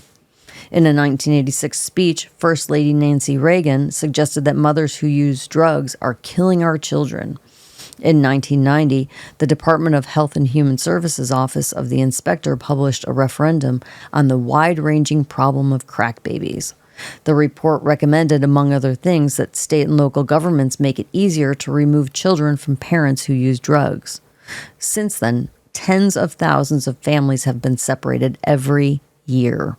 According to data from the Federal Administration for Children and Families, more than 600,000 children were removed from their homes between, get this, 2015 and 2021 due to parental drug use. I wonder how much of that is marijuana use. The agency did not collect the data before 2015. In 2020, the percentage of removed children on account of parental drug use hit record highs, more than doubling since 2000 to a peak of 39%. Once you put drugs in the equation, you just get a different story. You exist in a different political paradigm. Aaron Miles Cloud, senior attorney at Civil Rights Corps, a nonprofit legal firm in Washington, D.C., tells Rolling Stone. And if you're a prosecutor, that's where you want people to live. You want them to live in the crack mom paradigm, because then you've made your case. Statistics on removals due to parental marijuana use specifically are more difficult to find. Rolling Stone contacted all 50 states for their story. Most do not track those numbers, even as they investigate and separate families for it. I think that is so bizarre. They don't track this data. So it's so important they have to separate a child from its parent over cannabis use and tear these families apart and give these children a future filled with mental health issues and just screw a whole freaking family dynamic up over cannabis. Yep. I'd like to know, why God. Don't keep track of it? Yeah, but it's not important enough to keep that data. Right. We don't need to really know it. Mrs Weedman's made. Ooh, that makes me mad. Rolling Stone was able to obtain statistics from 6 states, and those numbers demonstrated an immense burden of investigations attributed to marijuana use, nearly 100,000 families in the past 5 years. In Ohio alone, more than 70,000 families were investigated for using weed.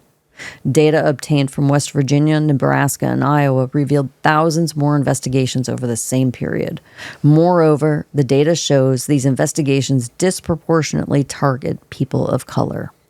In Louisiana, for example, 78% of the parents targeted over the past 5 years were black.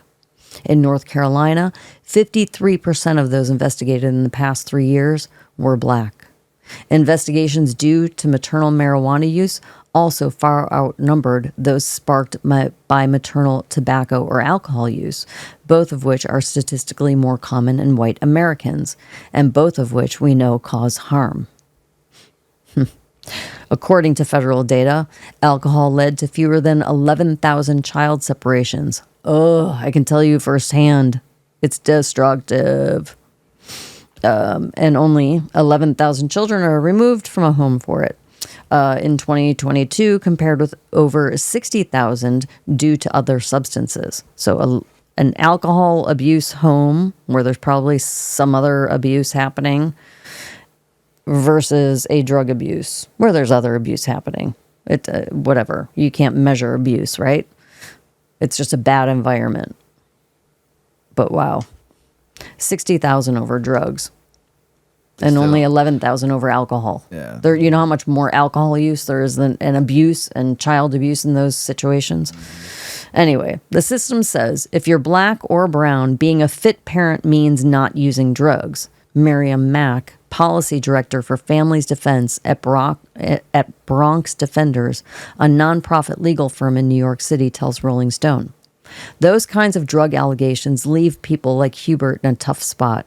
And when it comes to court hearings, she says, drug use all but seals the case. You can't say anything, Hubert says. You just have to shut up and listen. While both the American Academy of Pediatrics and the American Congress of Obstetricians and Gynecologists currently recommend against cannabis use during pregnancy and while breastfeeding, both also acknowledge that the AAP called in 2018 a lack of definitive research on cannabis's effect on a child's development. There's also scarce evidence that secondhand cannabis smoke impacts child development. Recent studies have found little relationship between cannabis smoke exposure and kids' lungs or brains. One found that cannabis exposure was actually related to better rather than worse reading skills. In August 2023, the FDA presented a 250-page report to the DEA recommending that the agency reduce enforcement of the drug, given that the vast majority of individuals who use marijuana are doing so in a manner that does not lead to dangerous outcomes to themselves or others. Many agencies agree that evidence on the harms of marijuana use is lacking. The department acknowledges that more studies are needed to ascertain the long-term effects of prenatal and postnatal marijuana exposure, an LADCFS spokesperson tells Rolling Stone. Still, many states treat marijuana use alone, without evidence of past, present, or future harm on the child, as grounds for parental investigation. Yeah. Take, for example, Wisconsin's child welfare statute. In it, marijuana use can be classified as unborn child abuse based on the risk of serious physical harm to the child. Rachel Nilly, a spokesperson for Wisconsin's Department of Child and Families, tells Rolling Stone. Hubert says that despite psychiatric evaluations showing that she did not meet criteria for marijuana addiction, California DCFS took her kids away and made her attend drug classes. I am one of thousands of parents who are railroaded every day, Hubert says. To Alan Detlaff, a former child welfare worker and previous dean of University of Houston's Graduate College of Social Work, the absence of clear definitions around these terms is a feature of child welfare systems rather than a bug. It's a function of systemic bias, Detlaff tells Rolling Stone. The definitions of maltreatment are very vague, he says. Nothing is really codified. For example, in 2020, December of 2020, employees of New York City's Administration for Children's Services said the agency actively destabilizes black and brown families in a manner they call predatory, according to a draft report commissioned after the killings of George Floyd and Breonna Taylor. That report was subsequently buried by the agency, Gothamist found. The racism is in the discretion, Detlaff says. In many cases, parents may not even know that their child or their children are being drug tested. As of July 2023, only 8 states require medical providers to test pregnant women for substance use. Arizona is not one of them. And yet, this is how a substantial number of cases come to the attention of child protection agencies. A January 2023 study found that 91% of mothers with positive screens were reported to agencies. The weight of such testing is not borne evenly, though. An April 2023 study found that black mothers in Pennsylvania were more likely to be drug screened, even as white mothers were more likely to test positive. The American College of Obstetricians and Gynecologists recommends against routine drug screening around the time of pregnancy, especially in cases where parents did not provide consent. In 2001, the Supreme Court ruled that drug screening without consent was a violation of the Fourth Amendment, which protects against unreasonable search and seizure. I totally think that should be the way. Dr. Mishka Turplin is a Baltimore physician, double-boarded in obstetrics and addiction medicine, who published over 190 papers, many of which focus on substance use during pregnancy. He's also been tapped as an expert by the Center for Disease Control and Prevention and the National Institute of Health, and helped develop national guidelines for the ACOG. Turplin has also advised scores of mothers and attorneys in cases involving substance use. In those cases, he's repeatedly seen agencies claim scientific expertise they don't have. And in his opinion, they weaponize medical jargon. Suddenly, the caseworker becomes the medical expert, Turplin says. P-tests aren't parenting tests. If we're going to have a system this punitive, it's got to be based in science. Even in places where child welfare agencies are forbidden from considering marijuana use alone as a reason for neglect, like New York, it often constitutes a gateway to surveillance, Miles Cloud at Civil Rights Corps says. This reported marijuana use, which won't lead to a separation by itself, will lead to an investigation. And the investigation surfaces other things that, when framed around neglect and substance use, can appear damning, a phenomenon she calls positive plus cases. You get a drug test plus a messy home or a dirty piece of laundry somewhere, she says. What they're trying to do is connect in someone's mind that drugs lead to these horrible behaviors, like the parent is so stoned out of their mind that they can't clean their house. Ugh. It's like they set them up. Alexander Stein, a staff attorney for the Civil Rights and Restorative Justice Project at Northeastern University in Boston and a former public defender in Chicago, has seen similar strategies used against his clients. And to Stein, these cases illustrate a broader pattern. Children welfare agencies' tendency to criminalize poverty.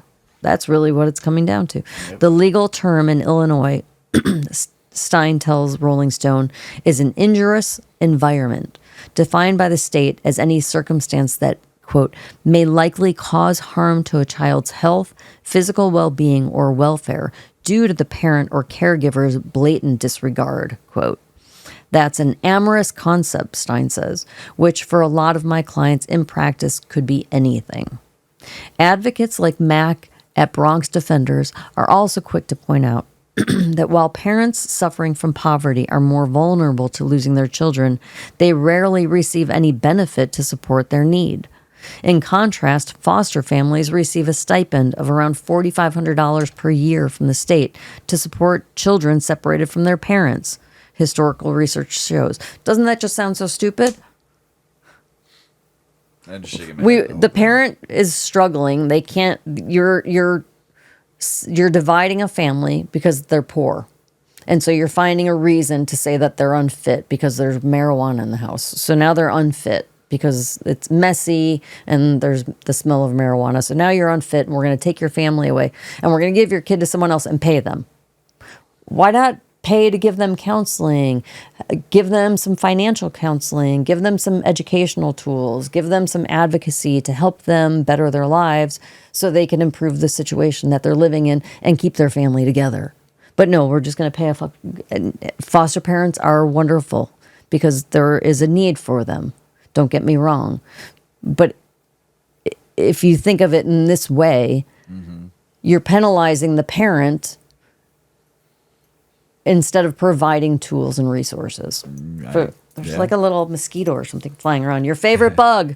Skeeters. So it's just, that's very frustrating. So anyway, the system is all about pathology, these individuals failing, when really what you're identifying are structural things, Max says.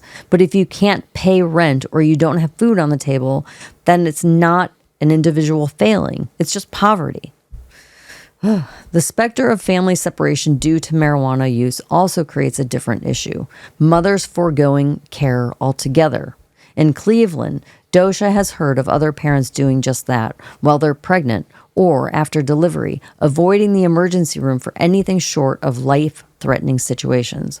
And while she knows those women may not be making the safest decisions, she also sympathizes with those who fear that visit is going to be lead to a bigger problem.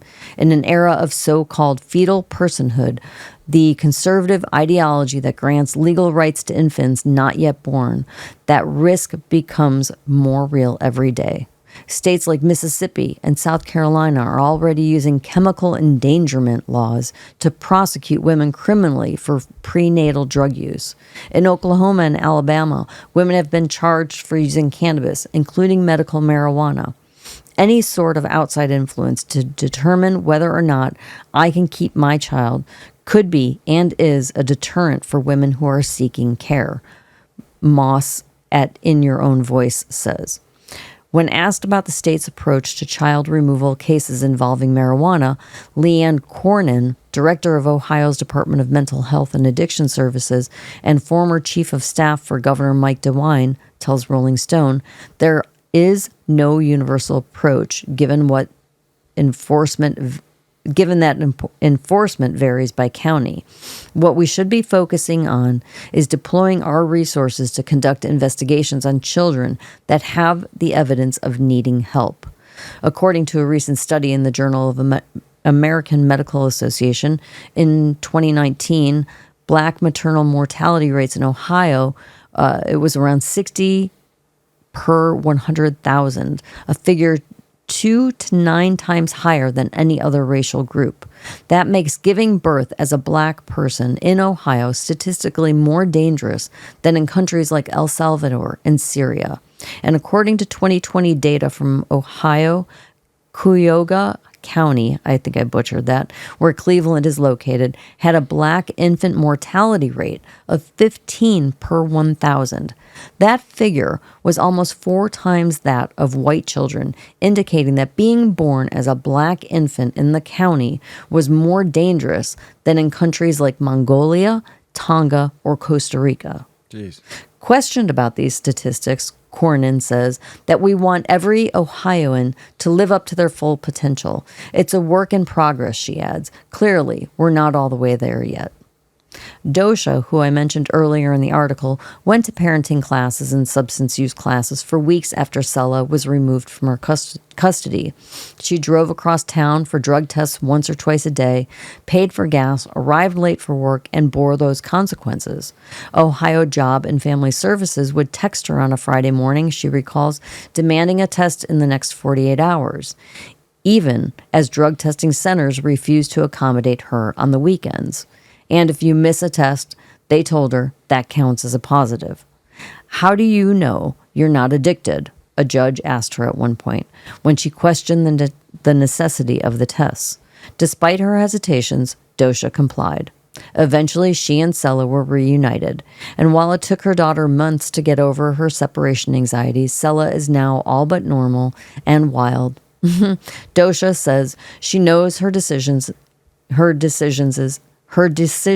have consequences. They're looking for the smallest things, Dosha says, to take your kids away. This reporting was supported by an investigative reporter and editors from the Freelance Fellowship. So it's a lot of data from different cities and situations, but man alive. Crazy. Yeah, the article is I said that's a Mrs. Weedman article right there. You were mad. Yeah. Whew. Thanks for sticking with us, everybody. That was a good long article, but very interesting and very, very sad and a lot of emotional going through in that article. You know, international news: cannabis in Germany in 2024. Why 60% still use illegal sources? In 2024, a survey revealed that 94.4% of German cannabis users seek it for medical reasons, yet 60% still purchase from illegal sources. Key factors include high cost, social stigma, and limited access to trained doctors. The stigma surrounding cannabis use affects patients' willingness to discuss their needs with healthcare providers. Telemedicine is supported by 92% of respondents as political solutions to improve access to prescriptions. Overall, significant barriers remain despite legalization efforts. Thailand unveils new bill to regulate cannabis industry. What's the capital of Thailand, Mrs. Weedman? Bangkok. Thailand has proposed a new cannabis bill aimed at regulating its burgeoning industry. Thank you. Focuses primarily on medical use while maintaining legal status for cannabis overall. The draft, which is open for public comments until September 30th, got only a couple days, allows cannabis for medical treatment, research, and incorporation into food and cosmetics, but imposes strict penalties for unauthorized use. Notably, the bill does not classify cannabis as a narcotic, contrasting with early proposal. However, violations can lead up to fines up to 60,000 baht, about $1,800, and harsher penalties for sellers.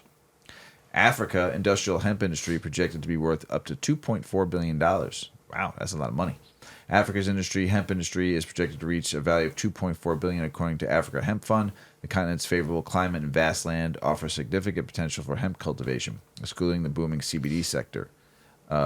This emerging market is expected to create 180,000 jobs and aligns with global growth in hemp industry, which is forecasted to grow to a $5.38 billion in 2023. In 2023, it did, and in 2024, 24.3 billion, and by 2033. That's crazy. Africa become a major player in the global hemp market. Good. Game changer. Colombia That's interesting. to end ban on medical cannabis flower sales. Prioritizing smaller producers and patients. Colombia reverses its ban on medicinal cannabis flower, allowing legal distribution. New regulation prioritizes small and medium businesses for 2 years. Public consultation is open until October 4th, 2024 for feedback on the decree. And that's international news, everybody. Here comes Santa Kush. Here comes Santa Kush. Right down Santa Kush Lane. So Santa. You love saying that. I have a whole song. Remember, it's been a long time since I've sung it. Maybe this year I'll bring it back. Santa saves cannabis. Yeah. Tell us about it, Ms. Weedman. Yep. As cannabis became legal across North America, the North Pole got caught in a fight. Canada and a big chunk of the United States have legalized cannabis. The results have been improved medical options, a decrease in alcohol consumption, a reduction of youth use, and more chill people. But the journey to this point has been tough. Opponents have spread misinformation and slowed the process.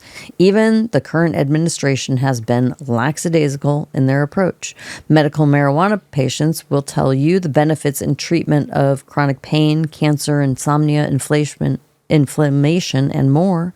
Veterans now have access to treatment that's proven to help with PTSD.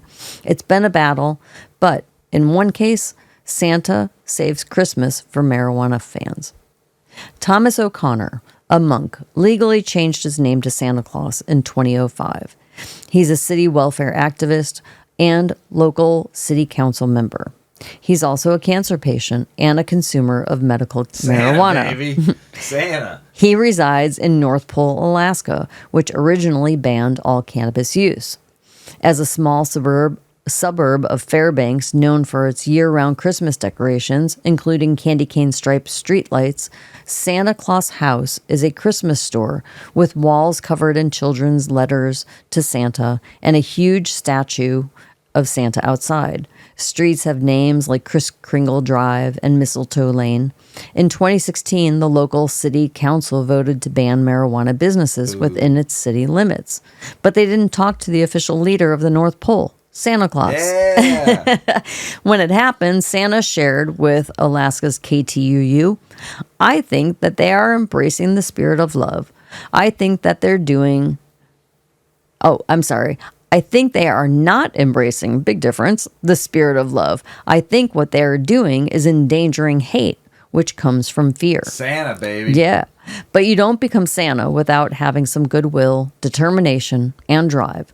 Santa worked with the city and the city council and managed to get the proposition overturned. Now the area boasts 3 cannabis dispensaries.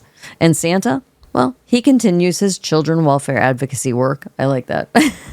And as of 2022, he is the mayor pro tem of the North Pole. Unfortunately, Santa is still plagued with cancer and continues to be a medical marijuana patient. We hope more research is in his stocking this year to provide help and relief for him and the millions of patients who would benefit. Hell yeah. See, everybody, Santa Claus is real. See? Just go to North Pole. That's right. Right? North Pole, He's Alaska. the mayor. He's the mayor. And he loves weed. Ask for Santa. Hell yeah. Bring Santa him a joint. Claus, coming to town. Here comes Santa Kush. Here comes Santa Kush. Don't forget to leave your bong out and fucking infuse cookies for Santa. I'm telling you right now, that's how it gets done every year. Oh my gosh. I'd like to thank Redemption Botanicals for throwing us some weed for the show. Appreciate that with that SharksBreath 2.0. Good stuff. I'm going to smoke a little more before bed tonight. Eat my Eddie and go to Betty. You know what I'm saying? You didn't make that up, but that's pretty cute. I just did. What are you talking about? Come on, did you? I just did. Trademark. It is 9/24/24. And it's spelled BEDDIE. Oh, shit. Ms. Weedman? I'm still cracking up. You got anything else Mr. to say? Weedman. Got Well, anything else to everybody, say? have a wonderful week. It's the last weekend of September. It's the start of fall. Just have a great week and smoke some weed. That's it. Hey, everybody out there, we love you. Thanks for supporting 8decades.com. Check out Mrs. Weedman's baby. I forgot to mention it earlier, but thank you, everybody who's supporting us. I appreciate you. And we love you out there. Peace be with you all. As Paulie always says, smoke smart. Puff, puff, and away. Puff, puff, pass. Check out our cannabis lifestyle brand online at 8decades.com. Our custom smokes and accessories are perfect for your coffee table, bedroom nightstand, or kitchen counter. They're designed for you to show them off. The Canna community is also loving our hemp and cotton blend t-shirts, sweatshirts, scarves, and hats, finished off with our 8 Decades logo. We've got some awesome long-lasting goods that will be your favorite for years to come. 8 Decades, because a 9th decade of cannabis prohibition isn't acceptable.